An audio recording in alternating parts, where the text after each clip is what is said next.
दोस्तों, आज आप सुनने जा रहे हैं अगाथा क्रिस्टी का मशहूर novel the mirror cracked from side to side Hindi में।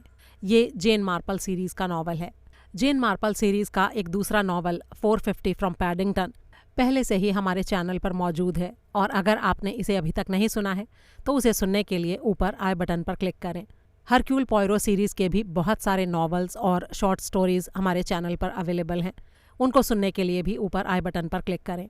अगर आप इस चैनल पर नए हैं तो प्लीज़ चैनल को सब्सक्राइब ज़रूर करें और घंटी वाला बटन दबाना बिल्कुल ना भूलें ताकि आने वाले हर नए नॉवल और कहानी की नोटिफिकेशन टाइम से आपको मिलती रहे।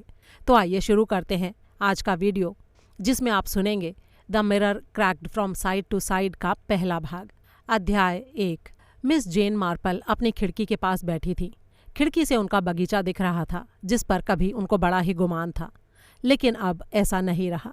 आजकल तो वो बस खिड़की से बाहर देखकर उस आंसें भरती हैं।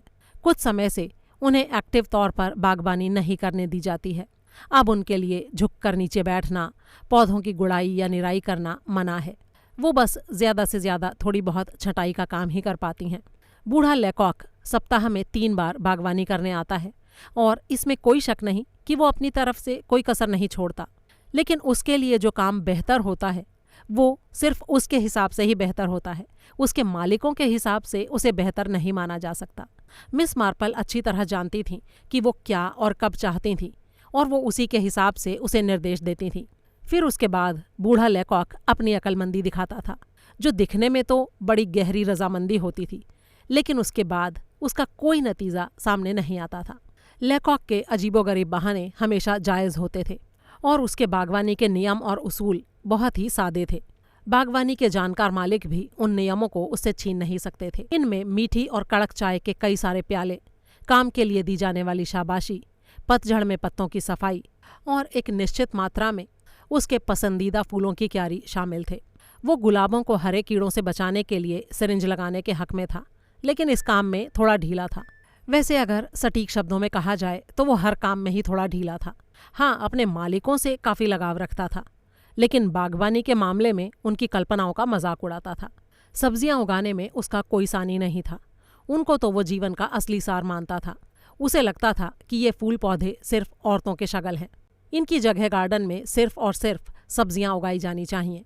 यही सब बातें सोचते सोचते मिस मार्पल ने आखिर बगीचे से अपना ध्यान हटाया और अपनी बुनाई उठा ली। सेंट मैरी मीड अब वैसा नहीं रह गया था जैसा पहले हुआ करता था। युद्ध के बाद से और बीते कई सालों में वहाँ बहुत सारे बदलाव आए थे। उसके बाद भी पुरानी दुनिया का थोड़ा बहुत चलन अभी वहाँ बाकी था। ब्लू बोर वहीं पर था, चर्च और पादरी का घर भी वहीं पर था जहाँ पहले होता था, और क्वीन एनी का लिटिल नेस्ट और जॉर्जियाई घर भी वहीं था, जिनमें से एक में उनका अपना घर भी था। मिस हार्टनेल का घर अभी भी वहीं था और मिस हार्टनेल खुद भी अभी तक इस दुनिया में डटी हुई थी। मिस वेदरबाय की मौत हो चुकी थी और अब उनका घर किसी बैंक मैनेजर और उसके परिवार के पास था, जिन्होंने दरवाजे और खिड़कियों को गहरे नीले रंग में रंगते हुए उसे नया रूप देने की कोशिश की थी। पुराने घरों में अब ज़्यादातर नए लोग आ गए थे, लेकिन घरों का रूप बहुत नहीं बदला था, क्योंकि जिन लोगों ने उन घरों को खरीदा वो एजेंट की इस बात पर यकीन रखते थे कि पुराने घर पुरानी दुनिया का एक आकर्षण यानी ओल्ड वर्ल्ड चार्म होते हैं। उन्होंने बस उनमें बाथरूम बनवाए थे और नलों, बिजली, इलेक्ट्रिक कुकरों और डिश वॉशरों पर ही पैसा खर्च किया था। हालांकि घर चाहे वैसे ही दिखते थे, लेकिन गांव की सड़कों के लिए ऐसा नहीं कहा जा सकता था। जब वहां दुकानों पर दूसरे लोग आए तो एकदम से मॉडर्नाइजेशन की बाढ़ सी आ गई। अब मछली बेचने वाला अपनी नई सुपर विंडोज़ के पीछे से पहचाना भी नहीं जाता था, जिसमें से फ्रिज में रखी मछलियाँ दिखाई देती थीं। सड़क के कोने पर जहाँ कभी मिस्टर टॉम की बास्केट शॉप थी, अब वहाँ एक नई चमचमाती न्यू सुपरमार्केट थी, जो कि सेंट मैरी मीड की अधेड़ और वृद्ध महिलाओं के लिए किसी अभिशाप से कम नहीं थी। उन दुकानों पर ऐसी ऐसी चीज़ों के पैकेट मिलते थे जिनके किसी ने कभी ना तो नाम ही सुने थे और ना ही देखे थे। मिस हार्टनेल इसके लिए कहा करती थीं, हाँ, बच्चों को बेकन और अंडे का सही तरह से नाश्ता बनाकर देने की बजाय बस इन पैकेटों में बंद सीरियल खिला दो, और फिर ऊपर से आपसे ये भी उम्मीद की जाती है कि आप खुद टोकरी लेकर अपनी पसंद की चीज़ें लेंगे। इस काम में कितनी बार तो पूरा पूरा घंटा भी खप जाता है, और फिर पैकेट अपने हिसाब से भी नहीं मिलते, कभी बड़े मिलते हैं तो कभी छोटे। फिर पैसे के भुगतान के लिए लंबी लंबी लाइनों में खड़े रहो। कितना थकाने वाला काम है ये। ये चोंचले तो बस डेवलपमेंट वालों के लिए ही ठीक हैं। इन सारी बातों को याद करते हुए मिस मार्पल ने एक आहसी भरी। उनसे बुनाई करते समय फिर से एक फंदा गिर गया था। उन्होंने बुनाई में झांक कर उसे फिर से उठाने की कोशिश की, लेकिन सफल नहीं हो पाई। उन्होंने फिर से एक गहरी सांस ली। किसी जमाने में उनकी नज़र कितनी तेज हुआ करती थी। उनकी नज़रों से कोई भी चीज़ बच नहीं सकती थी और वो अपने बर्ड ग्लासेस की मदद से भी कितना कुछ देख लेती थी। उन्होंने एक बार फिर से अपने आप को पुरानी यादों के हवाले कर दिया। एन प्रोथ्रो अपने गर्मियों में पहने जाने वाले फ्रॉक में पादरी के बाग में जा रही है और कर्नल प्रोथ्रो, बेचारा आदमी, थका हुआ और उदास सा दिखने वाला, कैसे मारा गया था। पादरी की सुंदर युवा पत्नी ग्रिसेल्डा कितनी वफादार दोस्त थी। हर साल क्रिसमस कार्ड भेजती थी। उसका वो प्यारा सा बेटा अब नौजवान हो गया है और अच्छी जगह काम करने लगा है, शायद इंजीनियरिंग में है। वो अक्सर अपनी मैकेनिकल गाड़ियों को टुकड़े टुकड़े करके बिखेर दिया करता था। पादरी के घर के पीछे से निकलते रास्ते के बाद गिली किसान के पशु बांधे जाते थे और वहीं से चरागाह शुरू हो जाता था, जहां अब सिर्फ डेवलपमेंट दिखाई देता है। और हो भी क्यों ना, ये सब तो होना ही था। मकान बनने ज़रूरी थे और उनको बहुत अच्छी तरह से बनाया गया था। हालांकि मिस मार्पल को ये समझ में नहीं आता था कि उन्होंने हर चीज़ को क्लोज नाम क्यों दिया था। Aubrey close, Longwood close, Grandison close और न जाने कौन कौन से क्लोज। मिस मार्पल जानती थीं कि सही मायनों में क्लोज किसे कहते हैं। उनके अंकल कैथीड्रल के पादरी थे। जब वो छोटी थीं तो वो उनके साथ क्लोज में रहने गई थीं। ये कुछ ऐसा ही था जैसे चेरी बेकर मिस मार्पल के पुराने ज़माने के सामान से भरे ड्राइंग रूम को लाउंज कहती थी। मिस मार्पल उसे सुधारती, चेरी, ये लाउंज नहीं ड्राइंग रूम है। और चेरी इसे याद रखने की पूरी कोशिश करती, लेकिन उसे लगता कि ये शब्द बहुत ही ज़्यादा फ़नी है और फिर अचानक उसके मुंह से फिर से लाउंज निकल जाता। मिस मार्पल को चेरी बहुत पसंद थी। उसका नाम मिसेस बेकर था और वो डेवलपमेंट से थी। वो उन नौजवान पत्नियों के दल से थी जो सुपरमार्केट में शॉपिंग करती थीं या सेंट मैरी मीड की शांत सड़कों पर बच्चों को प्रैम में घुमाती थीं। वो सभी औरतें बहुत ही चुस्त और बनी ठनी रहती थीं। उनके बाल भी पूरी तरह से सेट किए हुए दिखते थे। वो हंसती मुस्कुराती, एक दूसरे से बतियाती। अपनी भारी खरीदारी की वजह से उनको हमेशा पैसे की ज़रूरत रहती थी। हालांकि उनके पति भी अच्छा ही कमा लेते थे और इसी कारण वो घरों में काम करने या खाना पकाने आती थीं। चेरी बहुत ही अच्छा खाना पकाती थी और एक सयानी लड़की थी। सही तरीके से फ़ोन सुनती और दुकानदारों के हिसाब में झट से गलतियां निकाल लेती, लेकिन उसको बर्तन धोने अच्छी तरह से नहीं आते थे। पुराने ज़माने में सब कुछ कितना अलग सा हुआ करता था। और यही सब सोचते सोचते मिस मार्पल के दिमाग में मिस नाइट का ख्याल आया और वो थोड़ा चौंक पड़ी। मिस नाइट की झपकी अब तक पूरी हो गई होगी और अब वो दोपहर के राउंड पर निकलना चाहती होगी। वो अभी मिस मार्पल से पूछने आने वाली ही होगी कि क्या वो उनके लिए बाजार से कुछ ला सकती है। मिस मार्पल के मन में उसका ख्याल आते ही हमेशा एक सी प्रतिक्रिया आती थी। बेशक ये उनके प्यारे भतीजे रेमंड की ही उदारता थी और मिस नाइट बहुत ही दयालु औरत थी। दमे के दौरे ने मिस मार्पल को बहुत ही कमज़ोर कर दिया था और डॉक्टर हैडॉक ने सख्त शब्दों में चेतावनी दे दी थी कि उन्हें घर में रात को अकेले नहीं सोना चाहिए। केवल दिन में काम के लिए आने वाली आया से बात नहीं बनेगी और इसीलिए उनके भतीजे रेमंड ने मिस नाइट का उनके साथ रहने का इंतज़ाम कर दिया था। मिस नाइट बुरी औरत नहीं थी।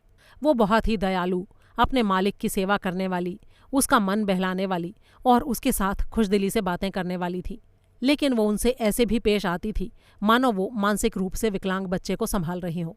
मिस मार्पल ने अपने आप से कहा, हाँ ठीक है, मैं बूढ़ी हो गई हूँ, लेकिन मैं मानसिक रूप से विकलांग बच्चा नहीं हूँ। तभी हमेशा की तरह हाँफते हुए मिस नाइट सीधी कमरे में आधम की। वो 56 साल की गोल मटोल औरत थी, बाल करीने से संवारे हुए, आंखों पर चश्मा, लंबी पतली नाक और उसके नीचे एक पतली ठुड्डी। उसने आते ही कमरे में छाई उदासी को अपनी जिंदा दिली से भगाने की नाकाम कोशिश करते हुए कहा, लो जी, हम आ गए। उम्मीद करती हूँ कि आपने अपनी छोटी सी झपकी ले ली होगी अब तक।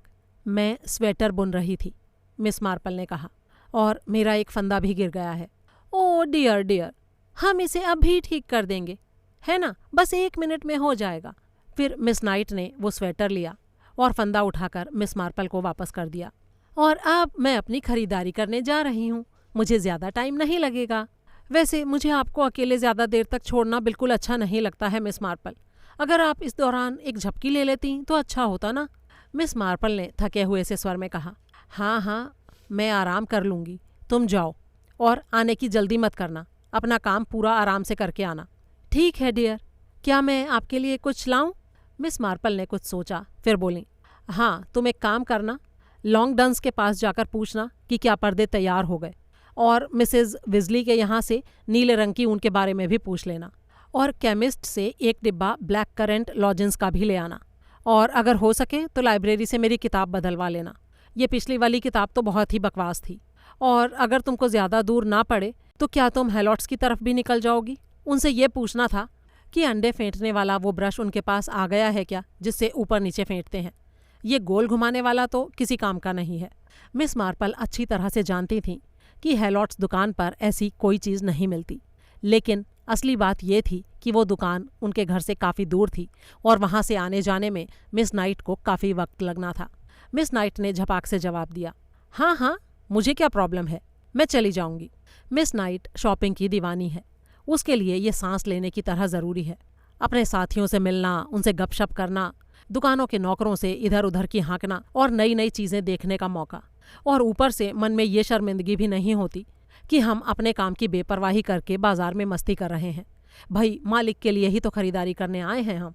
तो इस तरह मिस नाइट ने खुशी खुशी बाजार की राह पकड़ी और जाने से पहले खिड़की से भीतर झांक कर भी देख लिया कि मिस मार्पल आराम कर रही है या नहीं। मिस मार्पल ने कुछ मिनट तक इंतज़ार किया, क्योंकि मिस नाइट उन लोगों में से थी जो अक्सर कुछ ना कुछ सामान भूल जाते हैं। वो अक्सर छोड़ा हुआ रुमाल, पर्स या बैग लेने वापस आ जाती थी। जब उस दिन वो काफ़ी देर नहीं लौटी तो मिस मार्पल झट से अपने पैरों पर खड़ी हो गईं, अपनी बुनाई को परे झटक कर कमरे का चक्कर लगाने लगीं। फिर उन्होंने अपना समर कोट खूंटी से उतारा, हॉल के स्टैंड से अपनी छड़ी ली और स्लीपर चेंज करके मजबूत जूते पहन लिए। फिर वो कोने वाले दरवाजे से घर से बाहर निकल गईं। उन्होंने मन ही मन अंदाज़ा लगाया, मिस नाइट को आने में कम से कम 1.5 घंटा तो लगेगा ही, तब तक मैं आराम से घूमकर वापस आ सकती हूँ। अपने बाग पर एक नज़र डालते हुए वो गेट से बाहर निकल गईं, दाईं तरफ मुड़ी, पादरी के घर वाला गेट पार किया, फिर दाईं तरफ निकल गईं। जहाँ पहले कभी सीढ़ी होती थी वहाँ अब लोहे का गेट दिखाई दे रहा था। पहले उससे आगे जाते ही नाले पर छोटा सा पुल दिखता था और उसके दूसरी तरफ से चरागाह और गाय दिखाई देते थे, लेकिन अब वहाँ पर डेवलपमेंट का बसा हुआ इलाका ही दिखाई दे रहा था। अध्याय 2। इस वक्त मिस मार्पल को कुछ वैसा ही लग रहा था जैसा कोलंबस को नई दुनिया की खोज के लिए निकलते हुए लगा होगा। वो पुल से होकर निकली और 4 मिनट के भीतर ही वो ऑब्रे क्लोज में थीं। अब वो उस नई दुनिया को अपने आसपास एकदम नज़दीक से देख सकती थीं, जो उनकी अब तक देखी गई दुनिया से एकदम अलग सी थी। मानो किसी ने छोटी छोटी ईंटों से एक साफ सुथरा सा मॉडल तैयार कर दिया हो। मिस मार्पल को ये बिल्कुल असली नहीं लग रहा था। लोग भी जैसे नकली ही दिख रहे थे। वो धीरे धीरे आगे बढ़ती गईं और किसी ने भी उनकी तरफ खास ध्यान नहीं दिया। अब वो ऑब्रे क्लोज से निकलकर डार्लिंगटन क्लोज में आ गईं। वो धीरे धीरे चल रही थी और बच्चों को प्रेम में घुमाती माँओं, नवयुवकों से बतियाती लड़कियों और मनहूस से दिखते छोकरों को देख रही थी। उनमें से किसी किसी को देखकर उन्हें अपने किसी पुराने परिचित की याद हो आती। उन्हें किसी भी इंसान की फितरत को अपने किसी जानकार की फितरत से मिलाना बहुत ही अच्छा लगता था। वो मन ही मन अपनी पुरानी पहचान के सिरों को जोड़ते हुए मुस्कुराने लगीं। वो सामने खड़ी औरत तो बिल्कुल कैरी एडवर्ड लगती है, और वो सांवली लड़की, उसकी शक्ल हुपर गर्ल से मिलती है। वो भी अपनी शादी का वैसा ही सत्यानाश कर देगी जैसा मैरी हुपर ने किया था। और वो लड़के, उनमें से एक तो एडवर्ड लीक लग रहा है, और वो गोरा वाला, वो तो मिसिस बैडवेल के जॉर्ज जैसा दिख रहा है। अच्छे बच्चे हैं दोनों। वो ग्रेगरी बेंस जैसा दिखने वाला शायद कुछ खास ना कर पाए जिंदगी में। यही सब सोचते सोचते वो वॉल्सिंघम क्लोज की तरफ मुड़ गईं और उनका मन कुलांचे भरने लगा। ये वाली नई दुनिया तो पुरानी दुनिया की ही तरह थी। घर अलग थे, गलियों को अब क्लोज कहा जाता था, कपड़े अलग थे, आवाज़ें अलग थीं, लेकिन इंसान तो वैसे ही थे जैसे हमेशा से होते आए हैं। हालांकि उनकी बोली थोड़ी अलग थी, लेकिन उनके पास बातों के टॉपिक तो अभी भी वही थे। चलते चलते मिस मार्पल दिशा ज्ञान भुला बैठीं और एक बार फिर से हाउसिंग एस्टेट के दूसरे छोर तक आ गईं। अब वो कैरिसब्रुक क्लोज में थीं, जिसमें से आधे मकानों में अभी काम चल रहा था। एक करीब करीब तैयार हो चुके मकान की पहली मंजिल की खिड़की पर एक नया जोड़ा खड़ा था। जब वो उस जगह के बारे में बात कर रहे थे तो उनकी बातों के टुकड़े हवा में तैरते हुए नीचे मिस मार्पल के कानों तक आने लगे। हैरी, तुम्हें ये तो मानना ही पड़ेगा कि ये जगह बड़ी मस्त है, दूसरी भी इतनी ही अच्छी थी। अरे इसमें 2 कमरे फालतू हैं, तो तुम्हें उनके लिए भुगतान भी तो करना होगा। खैर मुझे तो यही पसंद है। हाँ तुम तो करोगी ही। अरे डियर ऐसी बातें मत किया करो। पता है मम्मा ने क्या कहा? मुझे क्या पता, तुम्हारी मम्मा तो हमेशा कुछ ना कुछ कहती ही रहती है। देखो हैरी, उनके लिए एक शब्द भी मत कहना। उनके बिना आज क्या मैं यहाँ होती? उन्होंने अपनी तरफ से कितनी रियायत बरती है। वो तुम्हें अदालत तक घसीट सकती थीं। ओह लिली, अब छोड़ो भी वो सब बातें। पता है हैरी, यहाँ से पहाड़ियों का नज़ारा कितना अच्छा दिखता है। तुम यहाँ से अगर थोड़ा सा बाईं तरफ झुको तो आगे उस ताल को देख सकते हो। ऐसा कहते कहते लड़की ने अपने शरीर को थोड़ा सा बाईं तरफ झुकाया और आगे को मुड़ गई। उसने इस बात पर ध्यान नहीं दिया कि वो अपना सारा भार वहाँ रखे फट्टों पर डाल रही थी, जो यूं ही बिना किसी सहारे के खड़े थे। उसका भार पड़ते ही वो फट्टे उसे अपने साथ आगे की तरफ ले गए। लड़की चिल्लाई और उसने अपना बैलेंस बनाने की कोशिश की। नवयुवक यूं ही खड़ा देखता रहा। वो उससे बस 1-2 फुट की ही दूरी पर था। उसने एक कदम और पीछे की तरफ ले लिया। लड़की ने किसी तरह दीवार का सहारा लेते हुए खुद को संभाला और बोली, हैरी मैं गिरने वाली थी, तुमने मुझे संभाला क्यों नहीं? ये सब इतनी जल्दी हुआ कि मुझे समझ में ही नहीं आया। तुम ठीक हो क्या? हाँ, कुछ समझ नहीं आया। अभी 1 मिनट में मेरा काम तमाम हो जाता हैरी। देखो मेरा जंपर भी आगे से सारा गंदा हो गया है। मिस मार्पल थोड़ा आगे गईं और उन्होंने फिर अचानक से मुड़कर देखा। लिली घर के बाहर इंतजार कर रही थी और लड़का घर को ताला लगा रहा था। मिस मार्पल झट से उसके पास गईं और धीमे स्वर में बोलीं, डियर अगर तुम्हारी जगह मैं होती तो इस आदमी से कभी शादी नहीं करती। तुम्हें किसी ऐसे आदमी को अपना साथी बनाना चाहिए जो खतरे के समय तुम्हारा सहारा बन सके। वैसे अगर मैं कोई दखल अंदाजी कर रही हूँ तो मुझे माफ़ करना, बस मुझे ऐसा लगा कि तुम्हें चेतावनी देना ठीक रहेगा। फिर वो मुड़ी और लिली उनको जाते हुए देखती रही। तभी वो लड़का वहाँ आ गया। लिली, ये बुढ़िया क्या कह रही थी? लिली ने एक बार मुंह खोला और फिर बंद कर लिया। उसने लड़के को देखकर कुछ सोचा। मिस मार्पल वहाँ से जाने की जल्दबाजी में ज्यों ही एक मोड़ से मुड़ी तो पत्थरों के ढेर से लड़खड़ाकर गिर गईं। वहाँ बने घरों में से एक औरत बाहर भागते हुए आई। ओह डियर, ये क्या हुआ? आप कैसे गिर गईं? कहीं चोट तो नहीं आई ना? उसने बड़ी ही सद्भावना के साथ मिस मार्पल को खींचकर उनके पैरों पर खड़ा कर दिया। फिर बड़ी ही दोस्ताना आवाज़ में कहा, उम्मीद करती हूँ कोई हड्डी वड्डी नहीं टूटी होगी।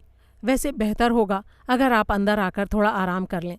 मैं आपके लिए 1 कप चाय बना देती हूँ। फिर वो मिस मार्पल को नीले रंग के एक दरवाजे से अंदर ले गई। उसने उनको कुशन वाली आराम कुर्सी पर बिठाते हुए कहा, आप यहाँ आराम से बैठिए, मैं अभी केतली चढ़ा कर आती हूँ। मिस मार्पल ने उसे धन्यवाद दिया और एक गहरी सांस ली। उन्हें चोट तो नहीं आई थी, लेकिन वाकई गिरने से उनका अंग अंग हिल गया था। इस उम्र में गिरना बहुत अच्छी बात नहीं मानी जाती। उन्होंने मन ही मन तय किया कि मिस नाइट को इस बारे में खबर भी नहीं लगने देंगी। थोड़ी ही देर में चाय आ गई। वो औरत एक ट्रे में 4 बिस्किट भी साथ रख लाई थी। लीजिए, क्या मैं आपके लिए चाय बना दूं? बेहतर होगा आप बहुत सारी चीनी वाली चाय लें। पता है, मैं युद्ध के दौरान अपनी एम्बुलेंसेज के साथ विदेश में थी। सदमा लगने पर चीनी रामबाण का काम करती है। उसने एक कप में 4 चीनी के क्यूब्स डाले और उनको जोर से हिलाया। अब आप इसे पी लीजिए, आप एकदम फिट हो जाएंगी। मिस मार्पल ने उसकी बात मान ली। मन ही मन उन्होंने सोचा, ये कितनी नेक औरत है। इसे देखकर मुझे किसी की याद आ रही है, लेकिन भला किसकी याद आ रही है? उन्होंने मुस्कुराकर कहा, आपने मेरे लिए बड़ा ही कष्ट उठाया। अरे ऐसी कोई बात नहीं है, मैं तो बस एक मामूली सी सेवादार हूँ। मुझे लोगों की मदद करना अच्छा लगता है। तभी बाहरी दरवाजे की चिटकनी खुलने की आवाज़ आई। उसने खिड़की में से झांका और बोली, मेरे पति आर्थर आ गए। आर्थर, हमारे घर एक मेहमान आई हैं। फिर वो हॉल में गई और आर्थर के साथ वापस आई, जो थोड़ा सकपकाया सा दिख रहा था। ये एक पतला और मरियल सा आदमी था जो बहुत कम बोलता था। पता है आर्थर, ये हमारे घर के बाहर गिर गई थी, इसलिए मैं इनको थोड़ा आराम देने के लिए घर में ले आई। मिस मार्पल ने कहा, आपकी पत्नी बहुत ही नेक है मिस्टर जी। मेरा नाम बैडकॉक है। हाँ तो मिस्टर बैडकॉक, मैंने आपकी पत्नी को बहुत ही परेशान कर दिया। अरे नहीं नहीं, हीथर को लोगों की मदद करना पसंद है। क्या आप कहीं जा रही थीं? जी नहीं मिस्टर बैडकॉक, मैं तो बस टहलने निकली थी। मैं सेंट मैरी मीड में पादरी के पीछे वाले घर में रहती हूँ। मेरा नाम मिस मार्पल है। अच्छा, तो आप हैं मिस मार्पल? मैंने आपके बारे में काफ़ी सुन रखा है। आप वही हैं ना जो कत्ल वगैरह करती हैं? ये कहने वाली थी हीथर। उसके पति ने उसे टोका, हीथर तुम क्या बोल रही हो? अरे नहीं नहीं, वो मेरा मतलब है कि आप कत्ल नहीं करती, आप उनका पता लगाती हैं, है ना? मिस मार्पल ने बड़े ही विनम्रता से जवाब दिया कि 1-2 कत्लों की छानबीन में वो शामिल रही हैं। हाँ हाँ मिस मार्पल, मैंने सुना है कि इस गांव में कई बार खून हुए हैं। वो लोग एक रात बिंगो क्लब में इसके बारे में बात कर रहे थे। एक कत्ल तो गॉसिंगटन हॉल में भी हुआ था। मैं तो ऐसी जगह कभी नहीं खरीदती जहाँ किसी का खून हुआ हो। जरूर वो जगह भूतिया होगी। नहीं मिस हीथर, वहाँ किसी का खून नहीं हुआ था। वहाँ बस एक लाश को लाकर रखा गया था, मिस मार्पल ने कहा। और वो लाश लाइब्रेरी में फायरप्लेस के पास पड़ी मिली थी ना? वो लोग यही बता रहे थे। शायद वो इस बारे में कोई फिल्म भी बनाने जा रहे हैं। मेरे ख्याल से तभी मरीना ने वो हॉल खरीदा है। मरीना ग्रेग? मिस मार्पल ने पूछा। जी हाँ, वो और उसका पति। मैं उसका नाम भूल गई। वो कोई निर्माता या निर्देशक है, शायद कोई जैसन है। और मरीना ग्रेग, वो कितनी प्यारी है। माना कई सालों से फिल्मों में नहीं आ रही, लेकिन मुझे तो अब भी यही लगता है कि उसका कोई मुकाबला नहीं कर सकता। क्या आपने उनको कार्मेनिला में देखा? और the price of love, Mary of Scotland? भले ही अब वो इतनी जवान नहीं रही, लेकिन वो एक बहुत ही अच्छी एक्ट्रेस है। मैं तो हमेशा से उसकी फ़ैन रही हूँ। जब मैं जवान थी तो अक्सर उसके सपने देखती थी। बरमूडा में सेंट जॉन एम्बुलेंस के लिए एक बड़ा शो आयोजित किया गया था, तो मरीना ग्रेग उसके लिए आई थी। वो दिन मेरे जीवन का सबसे बेहतरीन दिन था। मैं तो उत्साह के मारे पागल सी हो गई थी। और फिर मुझे उसी दिन बुखार हो गया और डॉक्टर ने बिस्तर से उठने को मना कर दिया। लेकिन मैं भी कहाँ हार मानने वाली थी। मेरी तबीयत इतनी खराब भी नहीं थी कि मरीना से मिलने ना जा पाती। मैं उठी और चेहरे पर बहुत सारा मेकअप लगाकर मरीना से मिलने चल दी और मुझे उससे मिलवाया भी गया। उसने करीब 3 मिनट तक मुझसे बात की और अपने ऑटोग्राफ भी दिए। वो तो बहुत ही कमाल का दिन था। मैं उस दिन को कभी भुला नहीं सकती। मिस मार्पल उसे ताकती रहीं। उम्मीद करती हूँ कि इससे आपकी सेहत पर कोई बुरा असर नहीं पड़ा होगा उस वक्त। हीथर बैडकॉक हंस दी। अरे बिल्कुल नहीं, मैंने तो उससे बेहतर पहले कभी महसूस नहीं किया था। अब अगर आप कुछ चाहते हैं तो उसे पाने के लिए खतरा तो मोल लेना ही पड़ता है। मैं तो हमेशा इसके लिए तैयार रहती हूँ। वो फिर से हंसी और ये सुनने में कठोर खुशनुमा ठहाका था। उसके पति आर्थर ने प्रशंसा भरे स्वर में कहा, हीथर को कभी कोई नहीं रोक सकता। ये जो चाहती है उसे पाकर ही दम लेती है। मिस मार्पल ने हौले से गर्दन हिलाते हुए मन ही मन सोचा, एलिसन वाइल्ड। लेकिन वो शायद सोचने की जगह ये शब्द बुदबुदा बैठी थीं। इसीलिए हीथर ने पूछा, क्या कहा आपने? अरे कुछ नहीं, बस कोई था जिसे मैं जानती थी। आपको देखकर बस उसी की याद आ गई। ओह, ऐसी बात है। उम्मीद करती हूँ कि वो कोई नेक शख्सियत ही होगी। जी हाँ, वो बहुत भली थी, दयालु, जीवंत और सेहतमंद। लेकिन उसमें कुछ कमियां भी रही होंगी मिस मार्पल, जो कि मुझमें भी हैं। एलिसन वाइल्ड अपनी ही बात को इतना साफ देख लेती थी कि उसके बाद उसे ये परवाह नहीं रहती थी कि दूसरा उस बात को किस रूप में ले रहा है या उसके ऊपर उसका कैसा असर हो रहा है। आर्थर ने तुरंत टोकते हुए कहा, ये ठीक वैसे ही है हीथर, जिस तरह तुमने उस बेसहारा परिवार को अपने कॉटेज में रखा था और वो हमारे सारे छोटे चम्मच अपने साथ ले गए। लेकिन आर्थर, मैं उनको बाहर कैसे निकाल देती? ऐसा करना तो बेरहमी कहलाता ना। वो हमारे खानदानी चम्मच थे हीथर, जॉर्जियन। वो मेरी माँ की नानी के दिए हुए थे, पता है तुम्हें? अरे आर्थर, अब उन पुराने चम्मचों को भूल भी जाओ। तुम हमेशा उनका ही राग अलापते रहते हो। क्यों ना अलापूं? मुझे इतनी आसानी से कोई बात नहीं भूलती है। मिस मार्पल ने उन दोनों को देखते हुए कुछ सोचा। हीथर ने दिलचस्पी के साथ पूछा, अब आपकी वो दोस्त क्या करती हैं मिस मार्पल? मिस मार्पल जवाब देने से पहले ठिठकीं, फिर बोलीं, एलिसन वाइल्ड? ओह, वो अब इस दुनिया में नहीं रही। अध्याय 3, भाग 1। मुझे खुशी है कि मैं वापस आ गई, मिसेस बेंट्री ने कहा। हालांकि इसमें कोई शक नहीं कि वहाँ मेरा वक्त अच्छा बीता। मिस मार्पल ने हामी भरी और अपनी दोस्त के हाथों चाय का प्याला थाम लिया। कुछ साल पहले जब उसके पति कर्नल बेंट्री का निधन हुआ था तो मिसेस बेंट्री ने गॉसिंगटन हॉल को बेच दिया था और उसके साथ लगती हुई बहुत सारी ज़मीन का भी सौदा कर दिया था। उसने अपने लिए सिर्फ ईस्ट लॉज को ही बचा लिया था, जो एक सुंदर पोर्टिको वाली छोटी सी इमारत थी। हालांकि असुविधाओं से भरी उस जगह पर किसी माली का परिवार भी रहने को राजी ना होता। मिसेस बेंट्री ने वहाँ पैसा लगाकर आधुनिक जीवन की सारी ज़रूरतों का इंतज़ाम करवाया। नए स्टाइल की रसोई भी बनवाई, बिजली का इंतज़ाम और बाथरूम का काम भी करवाया। बेशक खर्चा तो हुआ, लेकिन गॉसिंगटन हॉल के रख रखाव का झमेला तो नहीं रहा। उनके घर के आसपास पेड़ों से घिरे झुरमुट के कारण उनके घर की प्राइवेसी भी बनी रही। पिछले कुछ सालों में वो अपने बच्चों के पास अलग अलग जगहों पर आती जाती रहीं। इसके बाद बीच बीच में कुछ समय के लिए अपने घर के आरामदेह माहौल के बीच भी लौट आती थीं। गॉसिंगटन हॉल भी इसके बाद एक दो नए हाथों में गया। पहले इसे गेस्ट हाउस की तरह चलाया गया। जब वो नहीं चला तो 4 लोगों ने इसमें मिलकर रहना चाहा। उनके बीच झगड़ा होने से बात बनी नहीं। फिर हेल्थ मिनिस्ट्री ने किसी काम के लिए उसे खरीद लिया जिसे वो पूरा ही नहीं कर सके। अब इसे दोबारा किसी के हाथों बेचा गया था और ये दोनों दोस्त आपस में उसके बारे में ही बात कर रही हैं। मिस मार्पल ने कहा, हाँ, ये अफवाह तो मैंने भी सुनी है। मिसेस बेंट्री ने कहा, हाँ, वो तो है। मैंने भी सुना था कि चार्ली चैपलिन अपने सारे बच्चों के साथ यहाँ रहने आ रहा था। कितना मज़ा आता ना। लेकिन बदकिस्मती से इस बात में कोई सच्चाई नहीं थी। लेकिन खैर, चलो, मरीना ग्रेग ही आ रही है, ये भी अच्छा है। मिस मार्पल ने आह भरते हुए कहा, वो कितनी प्यारी लगती है ना। मुझे तो हमेशा से ही उसकी शुरुआती फिल्में याद आती हैं। Bird of passage, the Mary, Queen of Scot. ये फिल्म बेशक थोड़ी भावुक करने वाली थी, लेकिन मुझे उसके कॉमेडी सीन भी पसंद थे। कितनी पुरानी बातें हो गईं वो सब। हाँ, वो तो है मिस मार्पल। वैसे तुम्हारे हिसाब से मरीना की उम्र क्या होगी, 45 या 50? मिस मार्पल के हिसाब से वो 50 के करीब की थी। अच्छा, क्या वो आजकल किसी फिल्म में आ रही है? मैं तो आजकल सिनेमा देखने जाती नहीं हूँ, मिसेस बेंट्री ने जवाब दिया। शायद वो छोटे मोटे रोल्स ही करती है। अब वो स्टार नहीं रही। अपने एक तलाक के बाद वो नर्वस ब्रेकडाउन की शिकार हो गई थी। अच्छा, क्या सचमुच? उसके कितने पति रहे हैं? और ये सब कुछ कितना थका देने वाला होता होगा ना। मिसेस बेंट्री ने जवाब दिया, भैया, ये सब मुझे तो सूट नहीं करता। आप एक आदमी से प्यार करके उससे शादी करते हो, उसके तौर तरीकों की आदत डालते हो, फिर उसके साथ आराम से रहते हो और फिर अचानक सब कुछ छोड़कर नए सिरे से एक नई कहानी बनाने लगते हो। मुझे तो ये पागलपन लगता है। मिस मार्पल ने हल्का सा खांसते हुए कहा, देखो, मैं तो इस बारे में कुछ नहीं कह सकती। तुम तो जानती ही हो कि मैंने कभी शादी ही नहीं की। वैसे ये सब देखकर मुझे बड़ा ही तरस सा आता है। मिसेस बेंट्री ने कहा, मुझे तो लगता है शायद ये लोग अपने ऊपर काबू ही नहीं रख पाते। इनकी लाइफ कितनी पब्लिक सी होती है ना। पता है, जब मैं कैलिफोर्निया में थी तो वहाँ मरीना ग्रेग से मेरी मुलाकात हुई थी। वो बहुत ही दिलकश दिखती थी, एकदम मासूम और अनछुई सी, मानो ये सब उसने बड़ी ही मुश्किल से पाया हो। क्या मतलब? मिस मार्पल ने हैरानी से पूछा। अरे मतलब यही मिस मार्पल, ये बहुत ही मासूम और अनछुआ सा दिखने का आर्ट।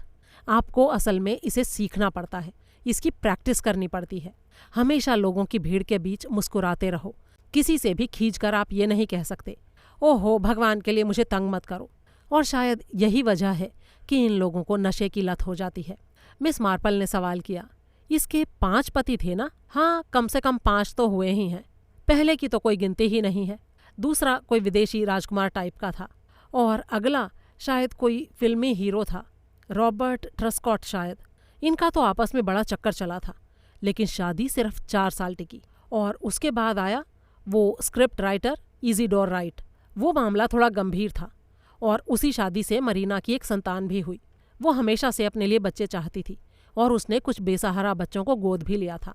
फिर उसके अपने घर में बेटा पैदा हुआ, लेकिन शायद वो जन्म से ही मानसिक रूप से विकलांग था। और बस उसके बाद तो ये भी जैसे पगला सी गई, नर्वस ब्रेकडाउन की शिकार हो गई, ड्रग्स लेने लगी और अजीब अजीब तमाशे करने लगी। अच्छा, तुम तो उसके बारे में काफ़ी कुछ जानती हो मिस बेंट्री। हाँ, वो तो नेचुरल है। जब उसने गॉसिंगटन खरीदा तो मेरी दिलचस्पी उसमें और भी बढ़ गई।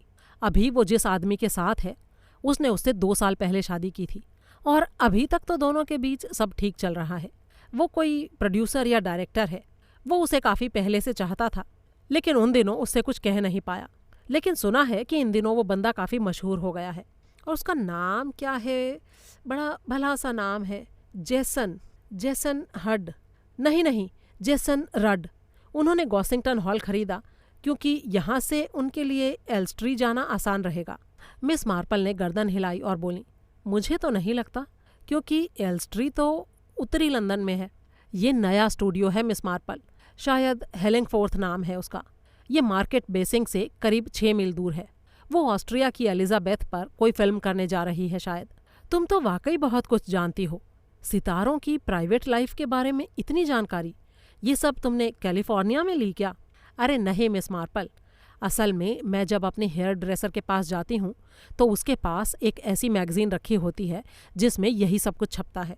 कई स्टार्स के तो मैं नाम तक नहीं जानती, लेकिन मैंने आपको बताया ना कि जब मरीना के यहाँ आने की खबर मिली तो उसमें मेरी रुचि बढ़ गई। मैगजीन में ये लोग न जाने क्या क्या लिख देते हैं। मेरे ख्याल से तो इनमें से आधी बातें भी सच नहीं होती होंगी।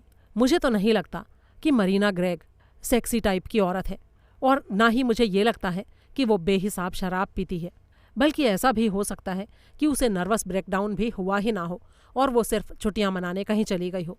लेकिन एक बात बिल्कुल सच है, और वो ये कि फिलहाल वो यहाँ पर रहने आ रही है। मेरे ख्याल से अगले हफ्ते तक आ जाएगी। 23 तारीख को उनके घर के मैदान में सेंट जॉन एम्बुलेंस संस्था की मदद के लिए एक मेले का आयोजन रखा गया है। हो सकता है उन्होंने उसके हिसाब से घर की साज सजावट भी कर दी हो। मिस मार्पल ने सवाल किया, क्या उन्होंने सब कुछ बदल दिया है? मैंने सुना है कि उन्होंने 6 नए बाथरूम, एक नया पाम कोर्ट, एक स्विमिंग पूल और एक शायद पिक्चर विंडो भी लगवाई है। तुम्हारे पति की स्टडी और लाइब्रेरी को मिलाकर म्यूजिक रूम भी बना दिया है। मिसेस बेंट्री हंसते हुए बोली, मेरा पति आर्थर बेचारा तो अपनी कब्र में ही करवट ले लेगा। तुम तो जानते ही हो कि उसे संगीत से कितनी नफरत थी। जब कोई दोस्त हमें ओपेरा ले जाता तो उसका चेहरा देखने लायक होता था। हो सकता है आर्थर का भूत आकर उन लोगों को सताए। अच्छा मिस मार्पल, क्या किसी ने कभी तुम्हें ये कहा कि गॉसिंगटन भूतिया घर भी हो सकता है? नहीं तो कभी ऐसा किसी ने कहा तो नहीं। तुम तो जानती ही हो कि गांव के लोग इतने मूर्ख नहीं होते। मिसेस बेंट्री ने उनको देखा और बोली, जेन, तुम हमेशा अपनी इसी बात पर डटी रहती हो, और मैं ये नहीं कहूँगी कि तुम गलत कहती हो। पता है, मरीना ने मुझसे बहुत ही प्यार भरे सुर में पूछा था कि मुझे अपने पुराने घर में अजनबियों को देखकर कष्ट तो नहीं होगा। मैंने उसे दिलासा दिया कि इससे मुझे कोई तकलीफ नहीं होगी। तुम तो जानते ही हो, गॉसिंगटन हमारा अपना घर नहीं था। हमारा बचपन वहाँ नहीं बीता, और यही बात ज्यादा मायने रखती है। बस घर में शूटिंग और फिशिंग के लिए जगह थी, इसीलिए आर्थर के रिटायर होने पर हमने उसे लिया था। मुझे लगा था कि इस घर की सार संभाल आसान होगी, लेकिन असल में ऐसा था नहीं। इतनी सारी सीढ़ियाँ और गलियारे थे उसमें, और सिर्फ 4 नौकर। कैसे काम चलता भला? वो दिन भी क्या दिन थे। अरे हाँ, याद आया, ये तुम्हारे गिरने का क्या प्रोग्राम हो गया? वो मिस नाइट तो तुम्हें कभी अकेले बाहर नहीं जाने देती, फिर तुम कैसे गिर गईं? मिस मार्पल ने थोड़ा झेंपते हुए कहा, अरे ये उस बेचारी मिस नाइट की गलती नहीं है। मैंने ही उसे बहाने से बहुत सारी शॉपिंग करने भेज दिया था। वैसे तुमने ये बात कहाँ से सुनी? सेंट मैरी मीड में राज को राज रखना आसान नहीं होता जेन। मुझे मिसेस मीवी से पता चला। मिसेस मीवी? वो कौन है? वो डेवलपमेंट में रहती है, यहाँ रोज आती है। वैसे तुम वहाँ कर क्या रही थी? कुछ खास नहीं मिस बेंट्री, बस मैं उस जगह को देखना चाहती थी। ये देखना चाहती थी कि वहाँ के लोग कैसे दिखते हैं। और कैसे लगे वो लोग तुम्हें? वैसे ही जैसे बाकी सब होते हैं। पता नहीं इससे मुझे संतुष्टि मिली या फिर मेरी मायूसी और भी बढ़ गई। वैसे शायद कुछ दिलासा ही मिला है मुझे। ऐसा करने से आप खास तरह के लोगों को पहचान सकते हैं, और फिर जब कुछ घटता है तो आपको पता लग जाता है कि ये क्यों और कैसे हुआ। क्या तुम्हारा मतलब कत्ल से है मिस मार्पल? मिस मार्पल थोड़ी हैरानी से बोली, अरे नहीं, तुम्हें हमेशा ऐसा क्यों लगता है कि मैं कत्ल की ही बातें करती रहती हूँ? बकवास मत करो जेन। तुम साफ शब्दों में मान क्यों नहीं लेती कि तुम एक क्राइम स्पेशलिस्ट हो और इस बारे में गहरी जानकारी रखती हो? अरे नहीं, ऐसी कोई बात नहीं है मिस बेंट्री। बस मुझे इंसानी फितरत के बारे में थोड़ी जानकारी है, और सारा जीवन इतने छोटे गांव में बिताने पर इतना तो आप सीख ही जाते हैं ना। बिल्कुल नहीं जेन, सबके पास ये हुनर नहीं होता, सिर्फ तुम्हारे पास है। कुछ देर और बातें करने के बाद मिस मार्पल खड़ी हो गई। मेरे ख्याल से अब मुझे चलना चाहिए। तुम यहाँ तक पैदल तो नहीं आई थी ना? मिस बेंट्री ने पूछा। नहीं नहीं, मैं इंच में आई थी। इस रहस्यमयी शब्द को वो अच्छी तरह से समझती थीं। बहुत समय पहले की बात है, मिस्टर इंच के पास 2 कैब हुआ करती थीं, जो लोकल गाड़ियों के समय पर स्टेशन पर रहती थीं, और लोकल महिलाएं किसी चाय की दावत पर जाने या किसी नाच गाने के प्रोग्राम में अपनी बेटियों के साथ जाने के लिए उनको बुलवाया करती थीं। 70 की उम्र के पास आते आते लाल चेहरे वाले इंच ने अपना काम अपने बेटे को सौंप दिया था, जिसको सभी यंग इंच कहते थे। हालांकि उस समय वो 45 साल का था। बूढ़ा इंच फिर भी बूढ़ी महिलाओं को उनकी मंजिल तक ले जाता रहा, क्योंकि वो उसके बेटे को आवारा और गैर जिम्मेदार समझती थीं। इंच ने समय के साथ कदम मिलाते हुए घोड़ा गाड़ी को छोड़कर कारों का दामन थाम लिया था, लेकिन मशीनरी के बारे में उसे कुछ अता पता नहीं था, इसलिए उसका धंधा चल नहीं सका, और इस दौरान उसका काम मिस्टर बार्डवेल के हाथ आ गया। इंच का नाम फिर भी जारी रहा। मिस्टर बार्डवेल ने अपना काम मिस्टर रॉबर्ट्स को बेच दिया, लेकिन टेलीफोन बुक में औपचारिक नाम अभी भी इंच टैक्सी सर्विस ही था। और बूढ़ी औरतें अब भी अपने सफ़र को इंच में ही जारी रखती थीं। भाग 2। मिस नाइट ने उल्हाने भरे स्वर में कहा, डॉक्टर हैडॉक का फ़ोन था। मैंने उनको बता दिया कि आज आप मिसेस बेंट्री के साथ चाय पर जा रही हैं, इसलिए उन्होंने कहा कि वो कल आएंगे। फिर उन्होंने मिस मार्पल को कपड़े बदलने में मदद की। अगली सुबह अधेड़ डॉक्टर ने दोनों हाथ मलते हुए कमरे में कदम रखा, क्योंकि उस दिन बहुत सर्दी थी। मिस नाइट ने उसे देखते ही कहा, ओहो, हमारे डॉक मिलने आए हैं। डॉक, क्या मैं आपके दस्ताने संभाल कर रख दूं? डॉक ने उनको लापरवाही से मेज़ पर उछाल दिया। ये यहीं ठीक है, आज तो ठंड बहुत है, तो एक गिलास शेरी हो जाए? मिस मार्पल ने सुझाव दिया। छोटी बोतल और गिलास पहले से ही मिस मार्पल के पास वाली टेबल पर रखे थे। मिस नाइट कमरे से बाहर चली गईं और मिस मार्पल ने शेरी का एक गिलास बनाकर डॉक्टर को थमा दिया। डॉक्टर हैडॉक उसके काफ़ी पुराने दोस्त थे। वो करीब करीब रिटायर हो गए थे, लेकिन अपने पुराने मरीजों का हाल जानने के लिए अक्सर आया करते थे। अपना गिलास खत्म करते हुए उन्होंने कहा, मैंने सुना कि तुम गिर गई थी। देखो, मैं तुमको चेतावनी दे रहा हूँ कि ऐसे काम नहीं चलेगा। कम से कम तुम्हारी उम्र में तो नहीं ही चलेगा। और मैंने ये भी सुना कि तुम डॉक्टर स्टैनफोर्ड को भी नहीं दिखाना चाहती। स्टैनफोर्ड डॉक्टर हैडॉक का साथी था। मिस मार्पल ने एक ठंडी सांस लेकर कहा, मुझे बस थोड़ी सी खरोंचें आई थी और थोड़ा शरीर हिल गया था।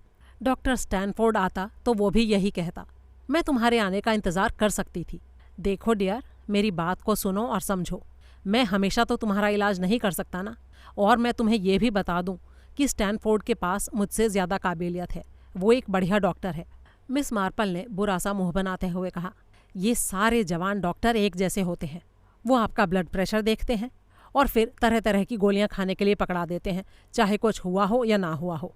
आजकल गोलियां भी तो कितनी तरह की आने लगी हैं, गुलाबी, पीली, भूरी। जैसे गोलियां ना हुई, सुपरमार्केट का माल हो गया, सारा पैक किया हुआ माल। मुझे तो जब भी खांसी या कोई तकलीफ होती है तो मैं छाती पर गर्म कपूर के तेल की मालिश करती हूँ और उससे मुझे एकदम राहत मिल जाती है। डॉक्टर ने धीरे से कहा, असल में बात बस इतनी सी है कि हमें बूढ़ा होना पसंद नहीं है। मुझे भी इससे नफरत है मिस मार्पल। मिस मार्पल ने जवाब दिया, आप तो मेरे मुकाबले बहुत जवान हैं और मुझे बूढ़ा होने में कोई परेशानी नहीं है। बस बात सिर्फ इतनी सी है कि मैं 1 मिनट के लिए भी अकेली नहीं रह पाती। एक पल के लिए भी बाहर अकेले रहना मुश्किल है। और मेरी बुनाई, ये कभी मेरे लिए कितना सुकून हुआ करती थी और मैं कितनी अच्छी बुनाई कर लेती थी। अब तो सारे फंदे ही गिरते रहते हैं और कई बार तो मुझे पता तक नहीं चलता कि फंदा कब और कहाँ छूट गया। डॉक्टर हैडॉक ने उनको देखते हुए कुछ सोचा, फिर उसकी आंखें चमक उठीं। उसने कहा, और आपको पता है, इसका विपरीत भी हमेशा ठीक होता है। क्या मतलब? मैं कुछ समझी नहीं डॉक। अगर आप बुन नहीं सकती तो एक चेंज के लिए उधेड़ना कैसा रहेगा? पनेलपी ऐसे ही करती थी। लेकिन मैं पनेलपी थोड़ी हूँ डॉक्टर। हाँ, नहीं है, लेकिन उधेड़ने का काम तो आपको बहुत पसंद है। अब मैं चलता हूँ। और हाँ, अगर आप मेरी बात को ठीक से नहीं समझी हैं तो मैं थोड़ा खोल कर समझा देता हूँ। मैं आपको एक अच्छे से कत्ल की सलाह दे रहा हूँ। क्या कहा आपने? ये बात सुनने में थोड़ी असभ्य नहीं लग रही है डॉक्टर? हाँ, लग रही है, लेकिन फिर भी आपको मेरी बात पर गौर करना चाहिए। अगर कुछ उधेड़ने लगेंगी तो आपका मन संतुष्ट रहेगा। डॉक्टर के जाते ही मिस नाइट आधम की। उसने कहा, अरे, आप तो पहले से भी ज़्यादा खुश दिख रही हैं। क्या डॉक्टर ने कोई टॉनिक लिख दिया है? नहीं मिस नाइट, उन्होंने सलाह दी है कि मुझे कत्ल में दिलचस्पी लेनी चाहिए, असली जिंदगी के किसी कत्ल से। हे भगवान, ये आप क्या कह रही हैं? और इस शांत जगह पर किसी का कत्ल नहीं होता है? मिस नाइट ने बड़ी ही हैरानी से कहा। मिस मार्पल मुस्कुराई और बोली, कत्ल, ये तो कहीं भी और कभी भी हो सकता है। ये बात सुनकर मिस नाइट ने कहा, हाँ, शायद डेवलपमेंट में हो सकता है। वहाँ तो बित्ते बित्ते भर के छोकरे चाकू लिए डोलते रहते हैं। लेकिन जब असल में कत्ल हुआ तो वो जगह डेवलपमेंट नहीं थी। अध्याय 4। मिसेस बेंट्री 1-2 कदम पीछे हटीं, अपने आप को शीशे में निहारा, अपने हैट को थोड़ा सीधा किया, फिर लॉज का दरवाज़ा सावधानी से बंद करते हुए बाहर आ गईं। वो आने वाले पलों के बारे में सोचकर खुशी से बौरासी रही थीं। करीब 3 हफ्ते पहले उनकी मिस मार्पल से बात हुई थी। मरीना ग्रेग और उसका पति गॉसिंगटन हॉल में रहने के लिए आ चुके थे और अब वो अच्छी तरह से सेटल हो चुके थे। आज उनके यहाँ दोपहर को उन सभी खास लोगों की एक सभा होने जा रही थी जो सेंट जॉन एम्बुलेंस के लिए किए जा रहे मेले के सारे इंतज़ाम देख रहे थे। मिसेस बेंट्री का नाम उस कमेटी में नहीं था, पर उनको मरीना ग्रेग की तरफ से एक नोट आया था कि वो सभा से पहले आकर उनसे मुलाकात करें। उसमें उनकी कैलिफोर्निया वाली मुलाकात का भी जिक्र था और नीचे मरीना ग्रेग के हस्ताक्षर थे। इसे टाइप करने की बजाय हाथ से लिखा गया था। ये बुलावा पाकर मिसेस बेंट्री न केवल खुश हुईं बल्कि चारों खाने चित्त भी हो गई थीं। जो भी हो, एक बड़ी फिल्मी हस्ती ही होती है, और इसीलिए मिसेस बेंट्री का मन किसी ऐसे बच्चे की तरह हुलस रहा था जिसको अपना मनपसंद खिलौना मिल गया हो। वॉशिंगटन पहुंचकर जब वो ड्राइव वे से गुजर रही थीं तो उनकी आंखें मुस्तैदी से हर कोने को देख रही थीं। उन्होंने अपने आप से कहा, इन लोगों ने पैसा लगाने में कोई कसर नहीं छोड़ी है। अच्छा है। और उन्होंने संतोष से अपनी गर्दन हिलाई।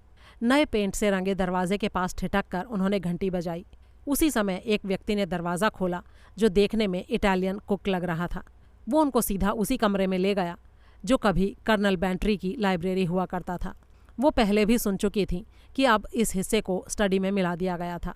नतीजा काफ़ी बढ़िया रहा था। दीवारें और फर्श एक अनूठे ही रंग में सामने आए थे। एक कोने में बड़े से पियानो के पास एक रिकॉर्ड प्लेयर रखा था। मेज़ पर बैठी मरीना ग्रेग जिस इंसान से झुककर बात कर रही थी, उसे पहली नज़र में देखकर मिसेस बेंट्री को ऐसा लगा कि उन्होंने उससे बदसूरत आदमी पूरी जिंदगी में कभी नहीं देखा। उनके यहाँ आने से कुछ ही पल पहले मरीना बहुत ही धीमे और उत्सुक स्वर में अपने पति से कह रही थी, जिंक्स, ये जगह तो मेरे लिए कमाल है। मैं हमेशा से अपने लिए ऐसी ही जगह चाहती थी, एकदम शांत अंग्रेजी देहाती इलाका।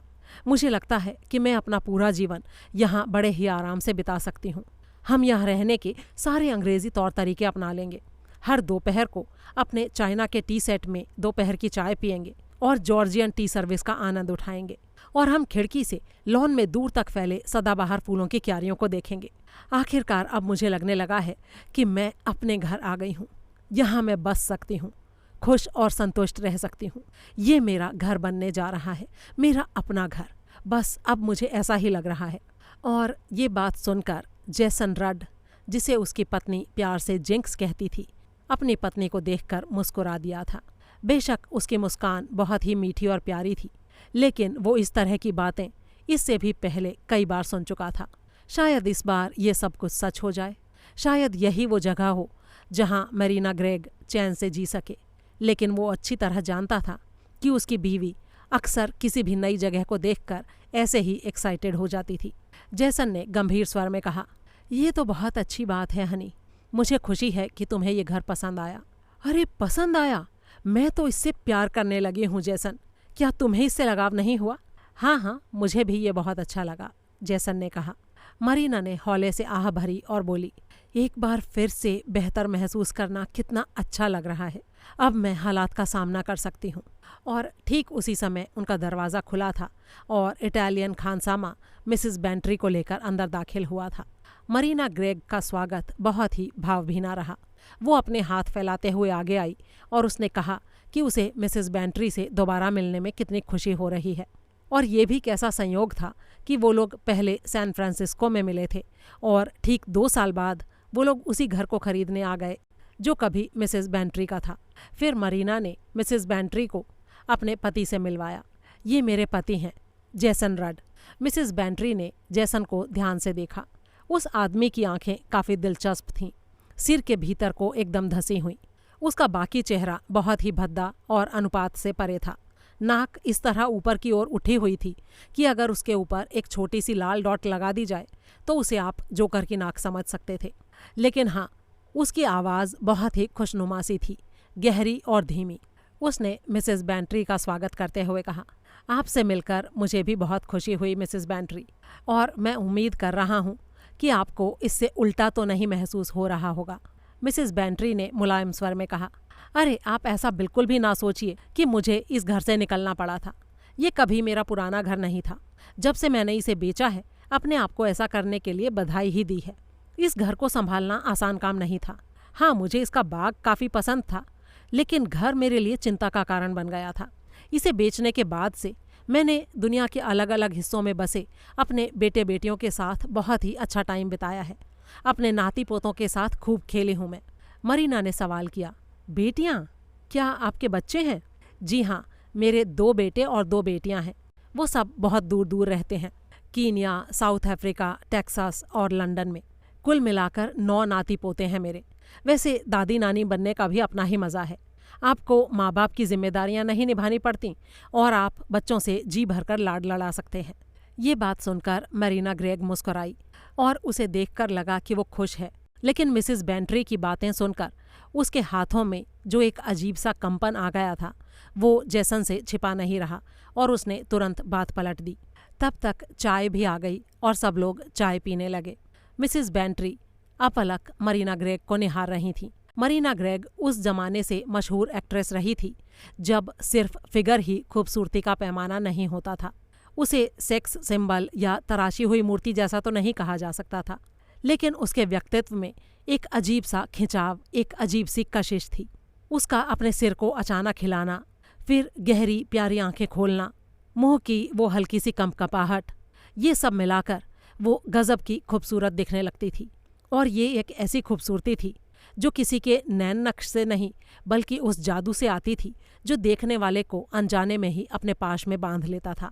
उसके पास ये खूबी अभी भी मौजूद थी, हालांकि ये इतनी आसानी से दिखाई नहीं देती थी।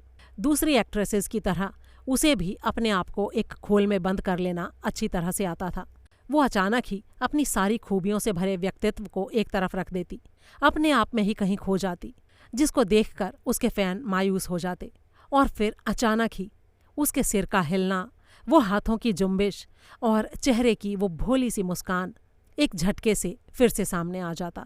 मैरी क्वीन ऑफ स्कॉट्स उसकी सबसे आलीशान फिल्मों में से रही थी और मिसिस बेंट्री को उसे निहारते हुए उस फिल्म में उसकी एक्टिंग याद आ रही थी।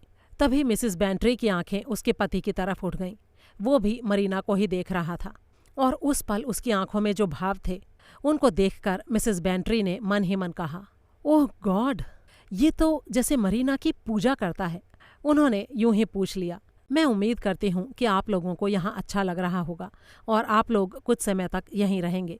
क्या आप यहाँ लंबे समय तक रहना चाहते हैं? मरीना ने हैरानी से आंखें फैलाते हुए कहा, मैं तो यहाँ हमेशा रहना चाहती हूँ। मैं ये नहीं कहती कि कहीं और जाऊंगी ही नहीं। अगले साल शायद हम लोग नॉर्थ अफ्रीका में एक फिल्म बनाने जा रहे हैं। हालांकि अभी सब कुछ तय नहीं हो पाया है, लेकिन मेरा घर तो हमेशा यही रहेगा। मैं यहीं वापस आती रहूंगी हमेशा। ये सब कुछ कितना अद्भुत है, कितना सुंदर। आखिरकार मैंने अपने लिए एक घर पा ही लिया। तभी दरवाज़ा खुला और एक महिला भीतर आई। उसने कहा, जैसन, बार्टलेट्स आपसे फ़ोन पर बात करना चाहते हैं। वो एक आह भरकर उठा और बोला, मैं तुम्हें मिसिस बेंट्री से मिलवाना चाहता हूँ। मिसिस बेंट्री, ये मेरी सेक्रेटरी है, एला ज़ेलेंस्की। एला ने मिसिस बेंट्री का अभिवादन किया और मरीना ने कहा, आओ एला, तुम भी हमारे साथ बैठकर चाय पियो। जी, मैं चाय नहीं पीती, बस एक सैंडविच लूँगी, एला ने कहा। एला की उम्र करीब 45 साल थी। उसने बढ़िया से सूट के साथ झालरदार ब्लाउज पहना हुआ था। उसके रोम रोम से आत्मविश्वास टपक रहा था। उसके चौड़े माथे पर कटे हुए छोटे बाल काफ़ी अच्छे लग रहे थे। उसने प्लेट से एक सैंडविच उठाया और उसे खाते हुए मिसिस बेंट्री से बोली, इन लोगों ने मुझे बताया कि पहले आप यहाँ रहती थीं।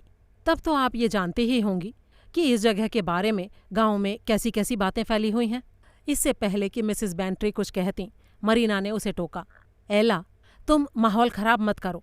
तभी दरवाज़ा खुला और जैसन ने अंदर झांका। उसने मरीना से कहा, डार्लिंग, मैं तुम्हें परेशान तो नहीं करना चाहता, लेकिन 1 मिनट के लिए तुम्हें आना पड़ेगा। वो इस बारे में तुम्हारी निजी राय जानना चाहते हैं। मरीना ने एक गहरी सांस ली और उठ खड़ी हुई। सॉरी मिसिस बेंट्री, मैं बस 2 मिनट में आती हूँ। जैसे ही वो बाहर निकली तो एला ने कहा, अब इसमें माहौल ख़राब करने वाली भला क्या बात है? मैं तो बस इतना ही जानना चाहती थी मिसिस बेंट्री कि वो कत्ल कब हुआ था। मिसिस बेंट्री ने कहा, यहाँ कभी कोई कत्ल नहीं हुआ। अरे छोड़िए भी, मैंने भी बहुत किस्से सुने हैं मिसिस बेंट्री। ऐसी बातें कभी छिपती हैं भला? ठीक यहीं पर फायर प्लेस के पास हुआ था ना कत्ल? हाँ, जगह तो यही थी मिस एला, लेकिन यहाँ पर कोई कत्ल नहीं हुआ था। जिस लड़की को मारा गया था उसे यहाँ मारने के बाद लाकर रख दिया था। उसका हमसे कोई लेना देना नहीं था।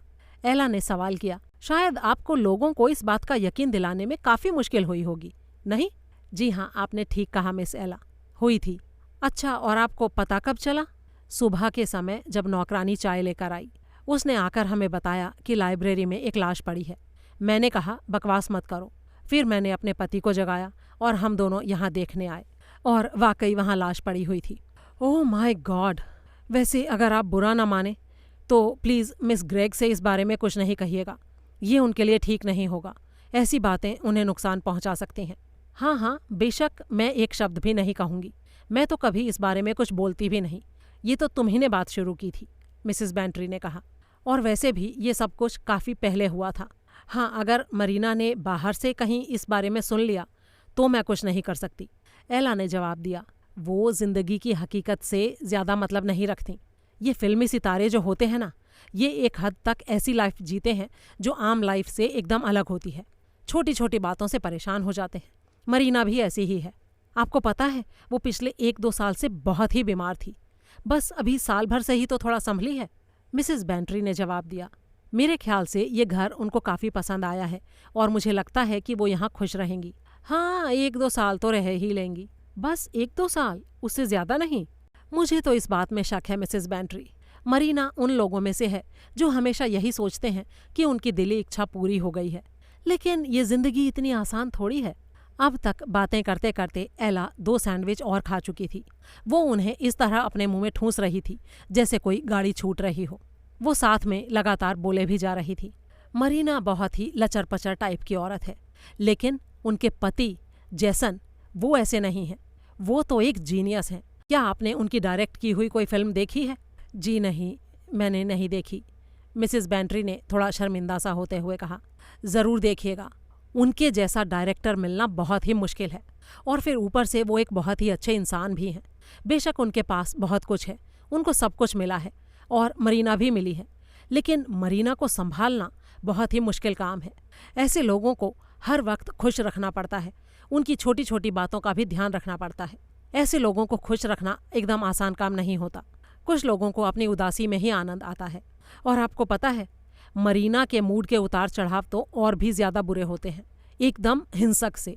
पता है, बस एक पल में किसी भी चीज़ से खुश और संतुष्ट हो जाएंगी और दूसरे ही पल ज़रा सी कोई बात हो जाएगी और वो अपने बर्ताव की अति पर पहुंच जाएंगी।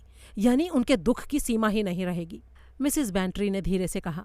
शायद उनका स्वभाव ही ऐसा है। हाँ, स्वभाव नहीं, आप इसे उनका मिजाज कह सकती हैं। मिजाज सबके पास होता है, लेकिन मरीना के पास तो कुछ ज़्यादा ही है। मैं तो सब कुछ जानती हूँ, सारा दिन यही ड्रामे तो देखा करती हूँ। मैं आपको उनके हज़ारों किस्से सुना सकती हूँ। भगवान का शुक्र है कि मैं बस इनकी सोशल सेक्रेटरी ही हूँ।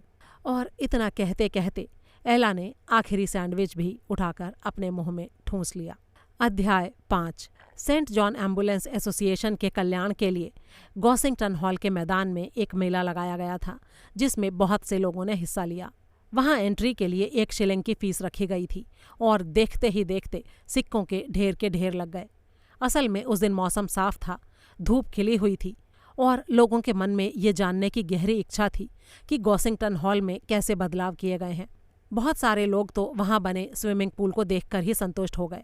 ये स्विमिंग पूल बिल्कुल वैसा ही था जैसी सबने कल्पना की थी, एकदम बड़ा और साफ सुथरा। पानी का रंग एकदम झक नीला।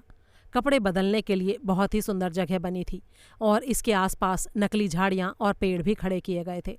भीड़ में लोग तरह तरह की बातें कर रहे थे। ओह वाह, कितना सुंदर है ना! यहाँ इसमें छपाके मारने के लिए 2 पैनी खर्च करना भी बुरा नहीं होगा। हाय, मुझे तो अपने हॉलीडे कैंप की याद आ गई। अजी छोड़ो, ये सब विलासिता की चीज़ें हैं। ऐसी चीज़ों के लिए बिल्कुल भी परमिशन नहीं दी जानी चाहिए। हाय रे, ये सुंदर संगमरमर तो देखो, बहुत ही महंगा होगा, बाप रे। यानी जितने मुंह उतनी बातें। सेंट मैरी मीड के सबसे वृद्ध सज्जन मिस्टर सैमसन भी अपनी गठिया से लाचार टांगों को लाठी से घसीटते हुए इस रोमांचक चीज़ को देखने के लिए यहाँ आए थे। उन्होंने नाक भौं सिकोड़ते हुए कहा, मुझे तो साफ साफ दिख रहा है कि इन सब चीज़ों से कितनी बुराई फैलेगी यहाँ। मर्द और औरतें सिगरेट और शराब के नशे में चूर होकर घूमेंगे यहाँ। बस यही सब होगा और क्या। दुष्टता और कमीनगी की हद भी नहीं रहेगी। और फिर उन्होंने मन ही मन जैसे उन सारी संभावनाओं का आनंद लिया। फिर लोगों को ये पता चला कि दोपहर के बाद 1 और शिलिंग देकर लोग घर के अंदर स्टडी, नए म्यूज़िक रूम, ड्राइंग रूम, नए डाइनिंग हॉल और बाकी छोटी मोटी दूसरी चीज़ों को देखने भी जा सकते थे। थोड़ी देर के बाद मिसेस बेंट्री टहलते हुए वहां आई और उन्हें लोगों की भारी भीड़ और सिक्कों की ढेरियां देखकर अच्छा लगा। जिस टेंट में चाय परोसी जा रही थी वहां पर भारी भीड़ थी। मिसेस बेंट्री को उम्मीद थी कि शायद उन्हें वहां खाने के लिए एक बन मिल जाए। उन्होंने वहां लाइन लगवाई और सदाबहार के फूलों की क्यारियों को देखकर झूम उठी। वहां अपने चारों तरफ देखकर उनको ऐसे लग रहा था जैसे बकिंगहम पैलेस में कोई गार्डन पार्टी चल रही हो। हर कोई यहाँ वहां से ताक झांक कर रहा था, लेकिन कुछ चुनिंदा लोगों को अंदर न्योता देकर ले जाया जा रहा था। तभी मिसेस बेंट्री के पास लंबे घुंघराले बालों वाला एक युवक आया। क्या आप ही मिसेस बेंट्री हैं? जी हाँ, मैं ही हूँ, कहिए। जी, मैं हेली प्रेस्टन हूँ। मैं मिस्टर जेसन रड के लिए काम करता हूँ। क्या आप मेरे साथ दूसरी मंजिल पर चलेंगी? मिस्टर और मिसेस रड कुछ खास दोस्तों से वहीं मिलना चाह रहे हैं। मिसेस बेंट्री ने पूरे मान के साथ इस ऑफर को स्वीकार किया। वे लोग बाग वाले दरवाजे से अंदर चले गए।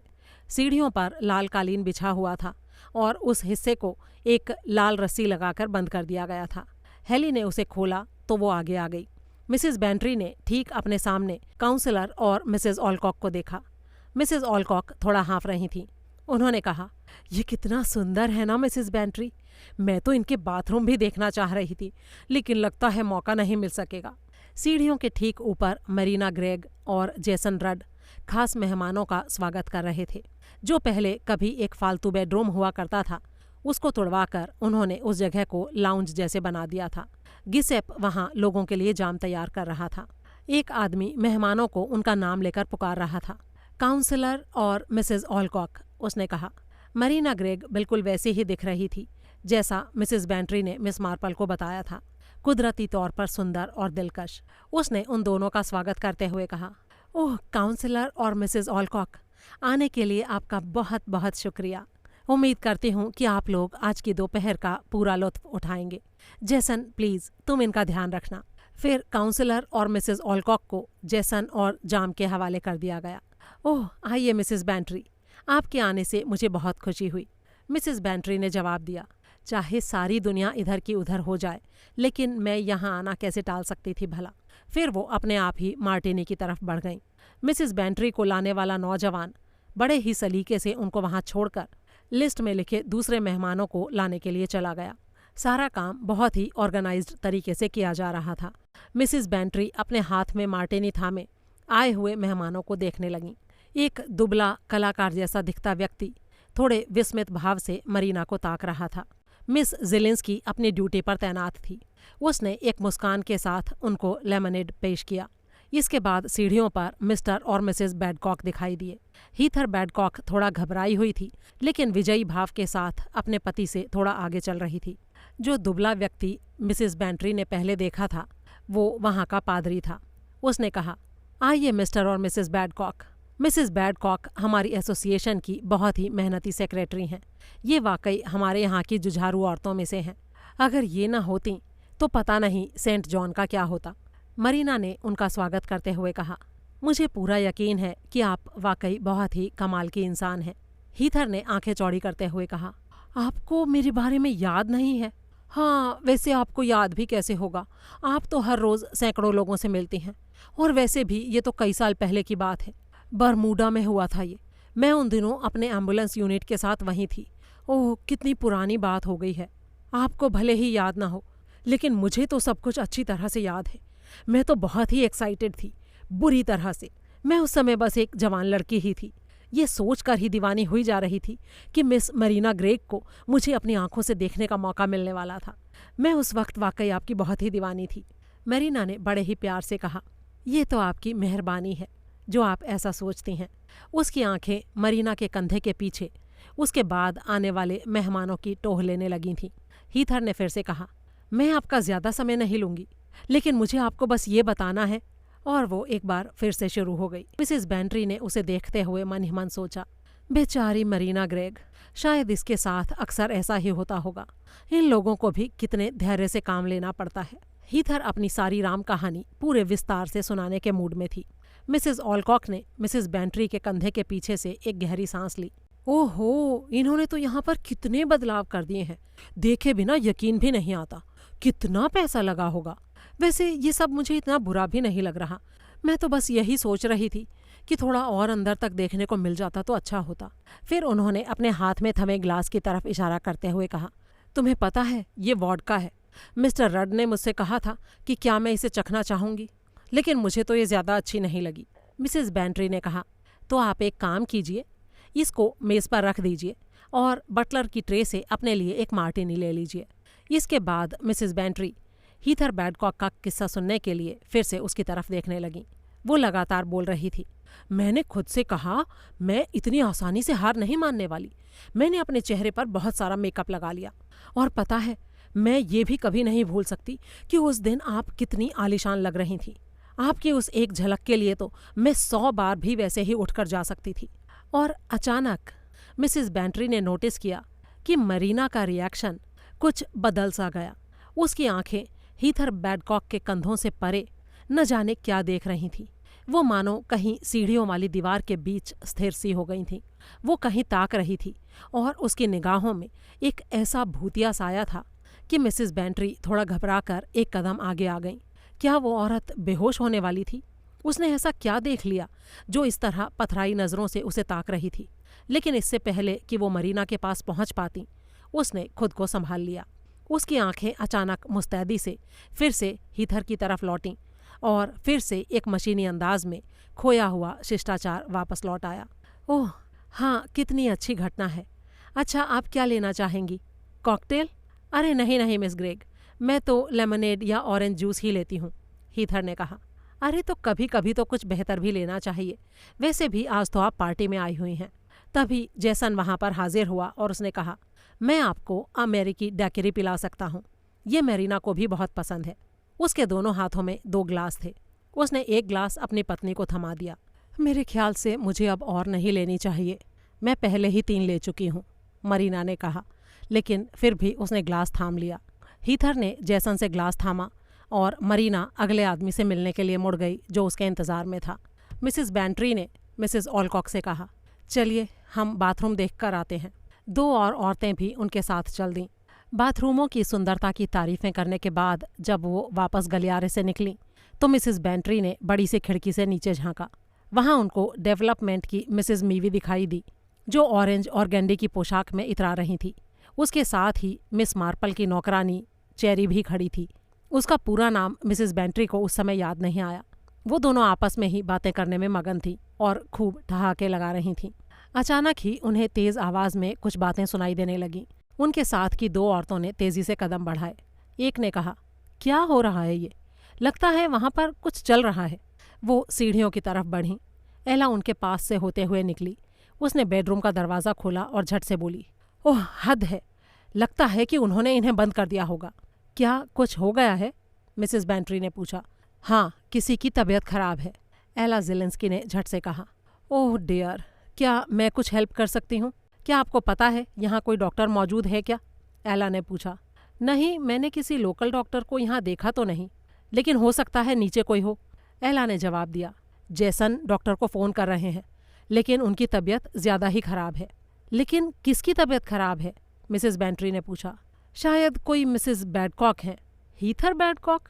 लेकिन अभी तक तो वो ठीक ठाक थी, एला ने अधीरता से कहा। उनको कोई दौरा टाइप पड़ा है। क्या आपको पता है कि क्या उन्हें कोई दिल की बीमारी वगैरह या ऐसा ही कुछ है? नहीं तो मैं उसके बारे में इतना नहीं जानती, मिसेस बेंट्री ने कहा। मैंने तो उनको आज पहली बार देखा है। वो डेवलपमेंट से आई हैं। उसका पति भी उसके साथ था, अधेड़, गोरा और सिंपल सा आदमी। यहीं कहीं होगा वो भी। एला एक बाथरूम में गई। उसने कहा, समझ में नहीं आ रहा है कि उस औरत को क्या दवा दूं। क्या आपको लगता है कि ये वाली ठीक रहेगी? एक शीशी उठाते हुए उसने पूछा। मिसेस बेंट्री ने सवाल किया, क्या वो बेहोश है? नहीं, बात इससे भी ज़्यादा गंभीर है। अच्छा ठीक है, चलिए मैं देखती हूँ कि आपके लिए क्या कर सकती हूँ, मिसेस बेंट्री ने कहा। और फिर वो तेज़ी से दूसरे हिस्से की तरफ बढ़ीं। एक मोड़ पर वो जैसन से टकरा गईं। उसने कहा, क्या आपने एला को देखा? मेरी सेक्रेटरी एला ज़ेलेंस्की को? जी हाँ, वो एक बाथरूम से कोई दवा लेने गई है, शायद कुछ खोज रही है। ओह, अब उसे चिंता करने की ज़रूरत नहीं है। जैसन के सुर को सुनकर मिसेस बेंट्री चौंकी। जैसन के इस सुर को सुनकर मिसेस बेंट्री चौंक गईं। क्या उसकी तबीयत वाकई बहुत ख़राब है? जी हाँ, आप ऐसा कह सकते थे, लेकिन अब वो बेचारी मर चुकी है, वो जीवित नहीं है, जैसन ने थके से स्वर में कहा। वो मर चुकी है? लेकिन अभी 2 मिनट पहले तक तो भली चंगी थी, मिसिस बेंट्री ने सदमे में आते हुए कहा। जी हाँ, ठीक कहा आपने। ये तो मुझे भी समझ में नहीं आ रहा है कि ये सब क्या हो गया है। अध्याय 6। मिस नाइट ने मिस मार्पल के मेज के पास नाश्ते की ट्रे रखते हुए कहा, लो जी, आपका नाश्ता आ गया। और ना, आधे घंटे पहले वो मिसिस बेंट्री का फ़ोन आया था आपके लिए। मैंने उनसे कह दिया कि आप नाश्ते के बाद ही बात करेंगी। मिस मार्पल ने थोड़ा तुनक कर कहा, आधे घंटे पहले? तब तो शायद 8 ही बजे होंगे। मिस बेंट्री बिना किसी वजह के इतनी सुबह फ़ोन करने वालों में से नहीं है। ज़रूर कोई खास बात होगी। तुम्हें मुझे उसी टाइम बताना चाहिए था। हाँ हाँ ठीक है, आप पहले नाश्ता कर लो, फिर आराम से बात कर लेना। मिस मार्पल मन ही मन थोड़ा खींचते हुए नाश्ता करने लगीं। नाश्ता वाकई बहुत ही उम्दा था। तभी नीचे से वैक्यूम क्लीनर की आवाज़ आने लगी। चेरी आ गई थी और वो सफाई का काम कर रही थी। वैक्यूम की आवाज़ के साथ ही किसी नए गाने की धुन भी तैरते हुए ऊपर आने लगी। मिस नाइट ने खाली ट्रे उठाते हुए अपनी गर्दन हिलाई। काश ये छोकरी इस तरह सारे घर में गाते हुए ना डोलती। मुझे तो ये बात बिल्कुल पसंद नहीं है, मिस मार्पल ने मुस्कुराकर कहा। चेरी के दिमाग में ये बात कभी नहीं आएगी कि उसे थोड़ा सभ्यता से पेश आना चाहिए, लेकिन वैसे उसे ऐसा क्यों करना चाहिए? मिस नाइट ने सिर्फ नाक भौं सिकोड़ी, कुछ बोली नहीं। मिस मार्पल ने फिर से कहा, शायद अब तुम मिसिस बेंट्री को फ़ोन करके पूछ सकती हो कि उन्हें क्या कहना था। जी हाँ ठीक है।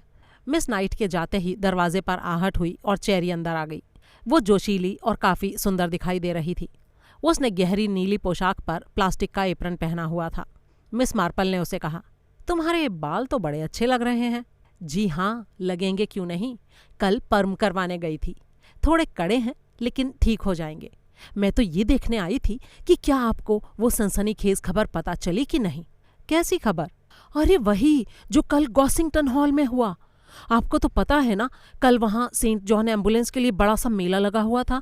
पता है, वहाँ पर किसी की मौत हो गई। शायद कोई मिसिस बैडकॉक थी, डेवलपमेंट की तरफ रहती थी। शायद आप उसे नहीं जानती होंगी। मिस मार्पल अचानक चौंक पड़ी। मिसिस बैडकॉक? मैं उसे जानती हूँ। उस दिन जब मैं सैर के दौरान गिर गई थी तो उसी ने तो मुझे उठाया था। वो तो बड़ी ही दयालु औरत थी। हीथर बैडकॉक दयालु थी? कई लोग तो कहते हैं कुछ ज्यादा ही दयालु थी। हर मामले में टांग अड़ाती थी, हर किसी के हर मामले में। खैर जो भी हो, वो वहाँ पार्टी में गई और वहीं पर मर गई। बस इतनी सी बात है। मर गई? लेकिन कैसे? देखिए, मैं आपको सारी बात बताती हूँ। उसको वहाँ बुलाया गया था क्योंकि वो सेंट जॉन एम्बुलेंस की सेक्रेटरी है। उसके अलावा वहाँ पर मेयर और कई दूसरे लोकल लोग भी थे। जहाँ तक मैंने सुना है तो उसने किसी से कॉकटेल का एक गिलास लिया और उसके 5 मिनट बाद ही उसकी तबीयत खराब हो गई और वो मर गई। अरे, ये तो बड़ी ही दुखद घटना है। क्या उसे दिल की कोई बीमारी थी? ना ना, वो तो हट्टी कट्टी थी। हाँ, अंदर कोई बीमारी हो तो किसी को क्या पता चले। लेकिन मैं तो इतना बता सकती हूँ कि उन्होंने लाश को घर भी नहीं लेकर जाने दिया। डॉक्टर ने बोला कि पहले उसका पोस्टमार्टम होगा। उसने कहा कि उसने उसका कोई इलाज तो किया नहीं और मौत का कारण बताने के लिए कोई वजह उसे पता नहीं है, इसलिए पोस्टमार्टम करना ज़रूरी है। अब आप देखिए, ये बात ही कितनी मजाकिया सी लगती है, जैसे इस बात के पीछे किसी का हाथ हो, जैसे किसी ने उसका कत्ल कर दिया हो। क्या उसका पति बहुत परेशान दिख रहा था चेरी? अरे, उसका रंग तो कागज की तरह से फक पड़ा हुआ था, जैसे उसके दिल को गहरी चोट लगी हो। बस मैं तो इतना ही कह सकती हूँ। क्या उसके पति को उससे बहुत प्रेम था? हाँ, वो तो बिल्कुल उसके कहने पर ही चलता था।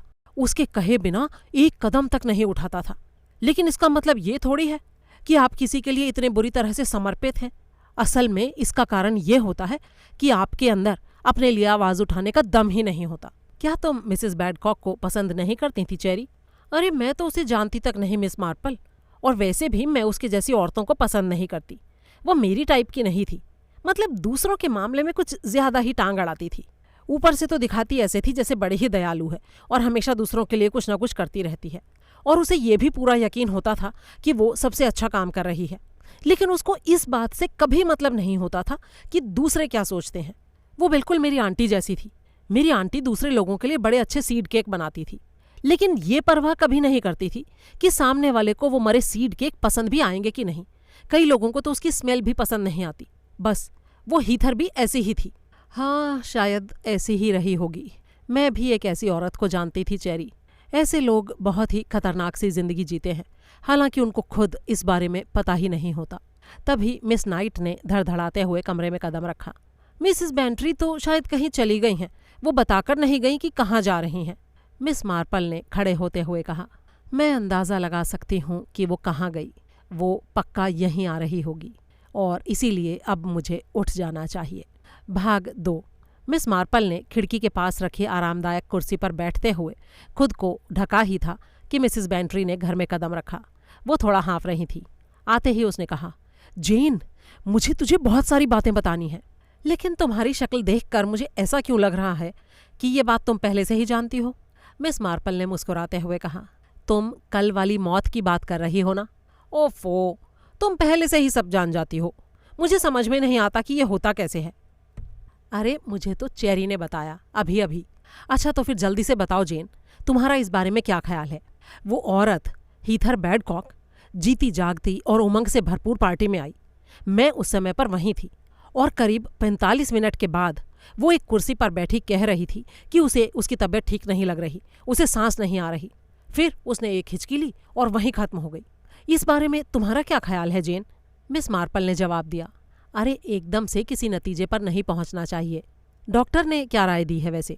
अभी पूछताछ और पोस्टमार्टम होना बाकी है, उसके बाद ही डॉक्टर की राय पता चलेगी। लेकिन यहाँ पर मसला सिर्फ उतना ही नहीं है जेन जितना दिख रहा है, उससे कहीं ज्यादा है। तुम्हें पता है, डॉक्टर स्टैनफोर्ड ने घर जाकर पुलिस को फोन किया। मिस मार्पल ने दिलचस्पी लेते हुए पूछा, तुम्हें किसने बताया? मिसिस बेंट्री ने मुस्कुराते हुए कहा, ओल्ड ब्रिग्स ने, लेकिन उसने मुझे बताया नहीं। कल शाम को वो डॉक्टर स्टैनफोर्ड के बाग में काम करने गया था। जब वो स्टडी के पास काट छांट कर रहा था तो उसने सुना कि डॉक्टर साहब मच बैनहम के पुलिस थाने में बात कर रहे थे। तो ब्रिग्स ने अपनी बेटी को बताया, उसकी बेटी ने डाकिये की बीवी को बताया और उसने मुझे बताया। अब जल्दी से बताओ जेन, तुम्हारा इस मौत के बारे में क्या ख्याल है?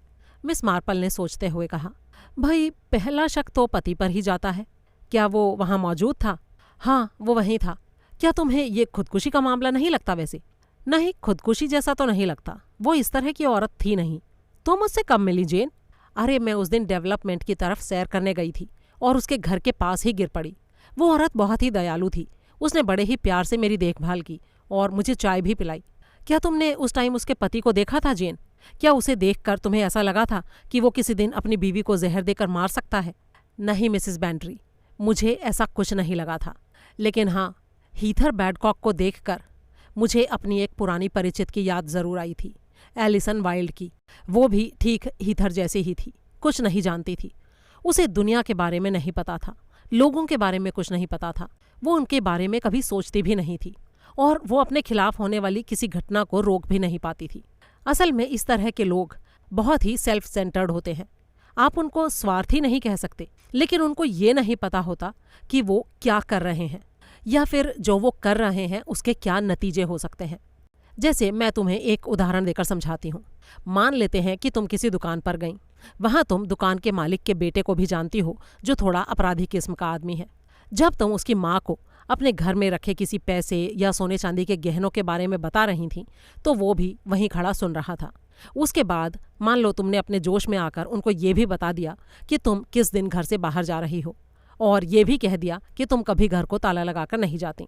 तुम अपने आप में ही मग्न होकर अपनी पूरी राम कहानी उन्हें सुना देती हो और उसके बाद शाम को जब तुम अचानक अपने घर में कोई भूली हुई चीज़ लेने लौटती हो तो पाती हो कि वो लड़का तुम्हारे घर में घुसा हुआ है तुम्हारा सामान चुराने के लिए, और तुम्हें वहां देखकर वो तुम्हारे ऊपर वार कर देता है।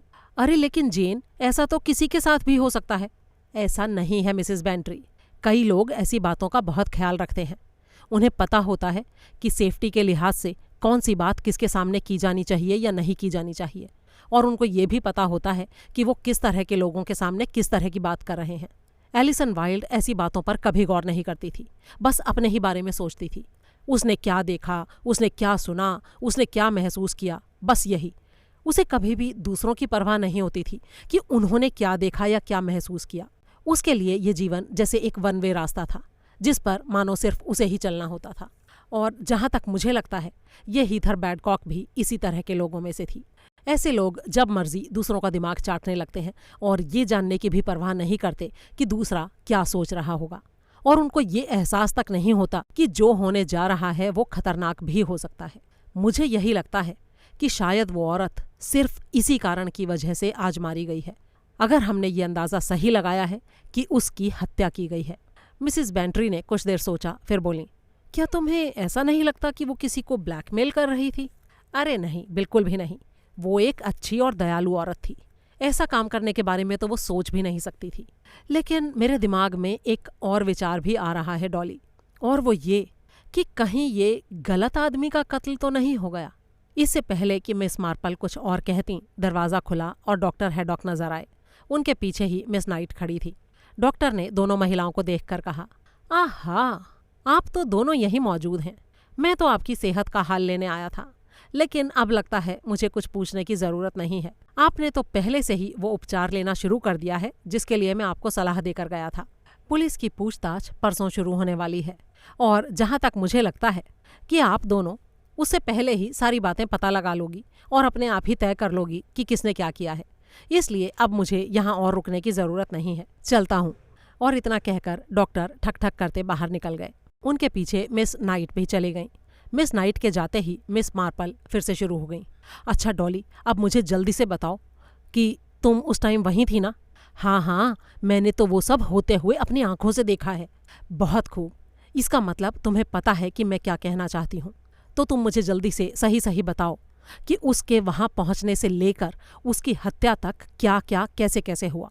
ठीक है, सुनो, जब मैं वहाँ गई तो मुझे उनके घर के अंदर ले जाया गया। तुम्हें अंदर कौन लेकर गया था डॉली? ओह, वो शायद मरीना ग्रेग का कोई सेक्रेटरी जैसा था। वो मुझे सीढ़ियों से ऊपर ले गया। उनके यहाँ एक तरह से रिसेप्शन कमेटी का मेलजोल जैसा कुछ चल रहा था। उन्होंने पहले वाला सारा नक्शा बदल दिया है घर का। वहाँ से बेडरूम और ड्रेसिंग रूम तोड़वा दिए हैं, इसलिए वहाँ पर अब काफ़ी खुली जगह हो गई है। अच्छा, वहाँ पर और कौन कौन था? एक तो मरीना ग्रेग ही थी। वो अपनी ग्रे ग्रीन पोशाक में बहुत ही खूबसूरत लग रही थी।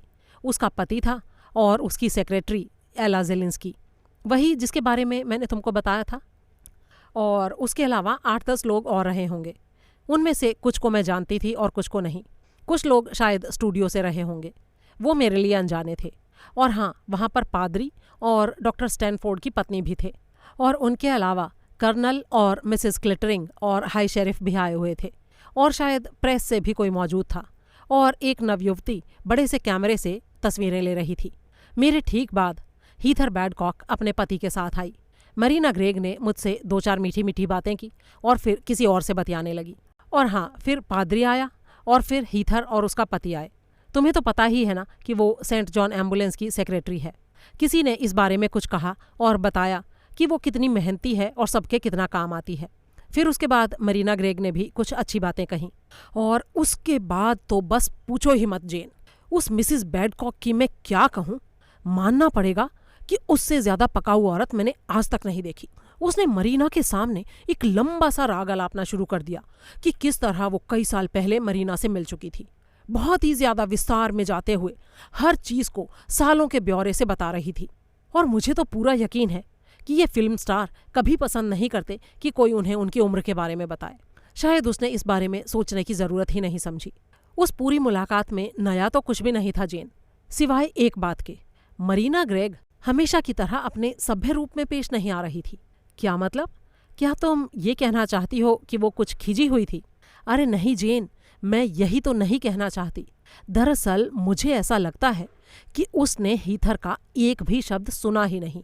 वो तो उसके कंधे के परे कहीं एकटक ताके जा रही थी, और दूसरी तरफ वो मिसेस बैडकॉक अपनी ही धुन में एक सांस बोले जा रही थी कि किस तरह से उसने बीमार होने के बावजूद चोरी से घर से बाहर आकर मरीना से मुलाकात की और उसके ऑटोग्राफ भी लिए। और उसी समय पर मैंने उसका चेहरा देखा, मरीना का। ऐसा लग रहा था जैसे वो बैडकॉक का एक भी शब्द सुन ही नहीं रही हो। उसकी बजाय वो तो उसके पीछे की दीवार को एकटक घूरे जा रही थी। मैं तुम्हें समझा नहीं सकती जेन कि उस वक्त उसके चेहरे पर कैसे अजीब से भाव थे। तुम समझाने की कोशिश तो करो डॉली, क्योंकि मुझे लगता है कि ये बात बहुत ही इम्पॉर्टेंट है, मिस मार्पल ने कहा। वो कुछ ऐसे देख रही थी जेन जैसे उसकी निगाहें पथरा सी गई हों, जैसे उन्होंने कुछ देख लिया हो। मैं तुम्हें कैसे समझाऊं डियर, अच्छा, क्या तुम्हें लेडी ऑफ शैलॉट याद है, वो कविता? The mirror cracked from side to side, the curse is come upon me, cried the lady of Shalott. वो बिल्कुल ठीक वैसी ही दिखाई दे रही थी जेन। आजकल लोग टेनिसन पर और उसकी कविताओं पर हंसते हैं, लेकिन जब मैं जवान थी तो लेडी ऑफ शैलॉट पढ़कर हमेशा रोमांचित हो जाती थी, और आज भी हो जाती हूँ। मिस मार्पल ने कुछ सोचते हुए पूछा। उसकी निगाहें पथरा सी गई थीं, और वो मिसेस बैडकॉक के पीछे जो दीवार दिख रही थी उसे ताक रही थी। वहाँ उस दीवार पर क्या था? पता नहीं, लेकिन शायद कोई तस्वीर थी। मेरे ख्याल से इटालियन तस्वीर थी, बेलेनी मैडोना की कोई कॉपी, लेकिन मैं पक्का नहीं कह सकती। मेरे ख्याल से उस तस्वीर में वर्जिन मैरी ने एक हंसते हुए बच्चे को गोद में उठा रखा है। मिस मार्पल ने भवें सिकोड़ी। मुझे नहीं लगता कि उस तस्वीर को देखकर मरीना के चेहरे पर ऐसे भाव आए होंगे, जबकि वो रोज उसे वहां देखती होगी। ऐसा भी तो हो सकता है कि सीढ़ियों से कोई लोग ऊपर आ रहे हों और वो उनको देख रही हो। अरे हाँ जीन, उस वक्त कई लोग आ रहे थे। क्या तुम्हारा ये मतलब है कि वो शायद उन लोगों में से किसी को देख रही थी? हाँ, ऐसा हो सकता है डॉली। हाँ, ठीक कहती हो। मैं याद करके बताती हूँ। वहाँ पर अपनी बहुत सारी चेनों से सज संवर कर मेयर आया था अपनी बीवी के साथ, और लंबे बालों और दाढ़ी वाला एक बंदा और था, नौजवान सा ही था। एक लड़की कैमरा लेकर खड़ी थी। उसने सीढ़ियों के पास ऐसी पोजीशन में कैमरा लगा रखा था कि सीढ़ियों से ऊपर आकर मरीना से हाथ मिलाने वाले लोगों की तस्वीरें ले सके। इनके अलावा 2 और लोग थे, उनको मैं नहीं जानती, शायद स्टूडियो से होंगे। इसके अलावा लोअर फार्म से ग्राइस भी थे। अभी तो इतना ही याद आ रहा है जेन। अच्छा ठीक है, फिर उसके बाद क्या हुआ डॉली? उसके बाद मेरे ख्याल से जेसन ने उसे टहुका दिया, क्योंकि वो अचानक संभल गई और मिसेस बैडकॉक को देखकर मुस्कुराई, और फिर वही रटी रटाई बातें दोहराने लगी, वही इन फिल्म स्टार्स की मीठी चिकनी चुपड़ी बनावटी बातें। फिर जेसन ने उनको ड्रिंक्स दिए। कैसे ड्रिंक्स? उसने कहा कि वो डैकिरी थी। उसने ये भी कहा कि मरीना को वो बहुत पसंद है, और उसके पास 2 ड्रिंक्स थे। उसने एक मरीना को दिया और एक हीथर को। ओह, ये तो बहुत ही दिलचस्प है डॉली, वाकई दिलचस्प। अच्छा, उसके बाद क्या हुआ? उसके बाद मुझे पता नहीं। मैं वहाँ पर औरतों को नए बाथरूम दिखाने के लिए ले गई, और उसके बाद फिर मुझे पता चला कि जेसन की सेक्रेटरी सामने से भागती हुई आई और बोली कि किसी की तबीयत खराब हो गई है। इससे आगे की कहानी के लिए सुने mirror cracked from side to side का दूसरा भाग।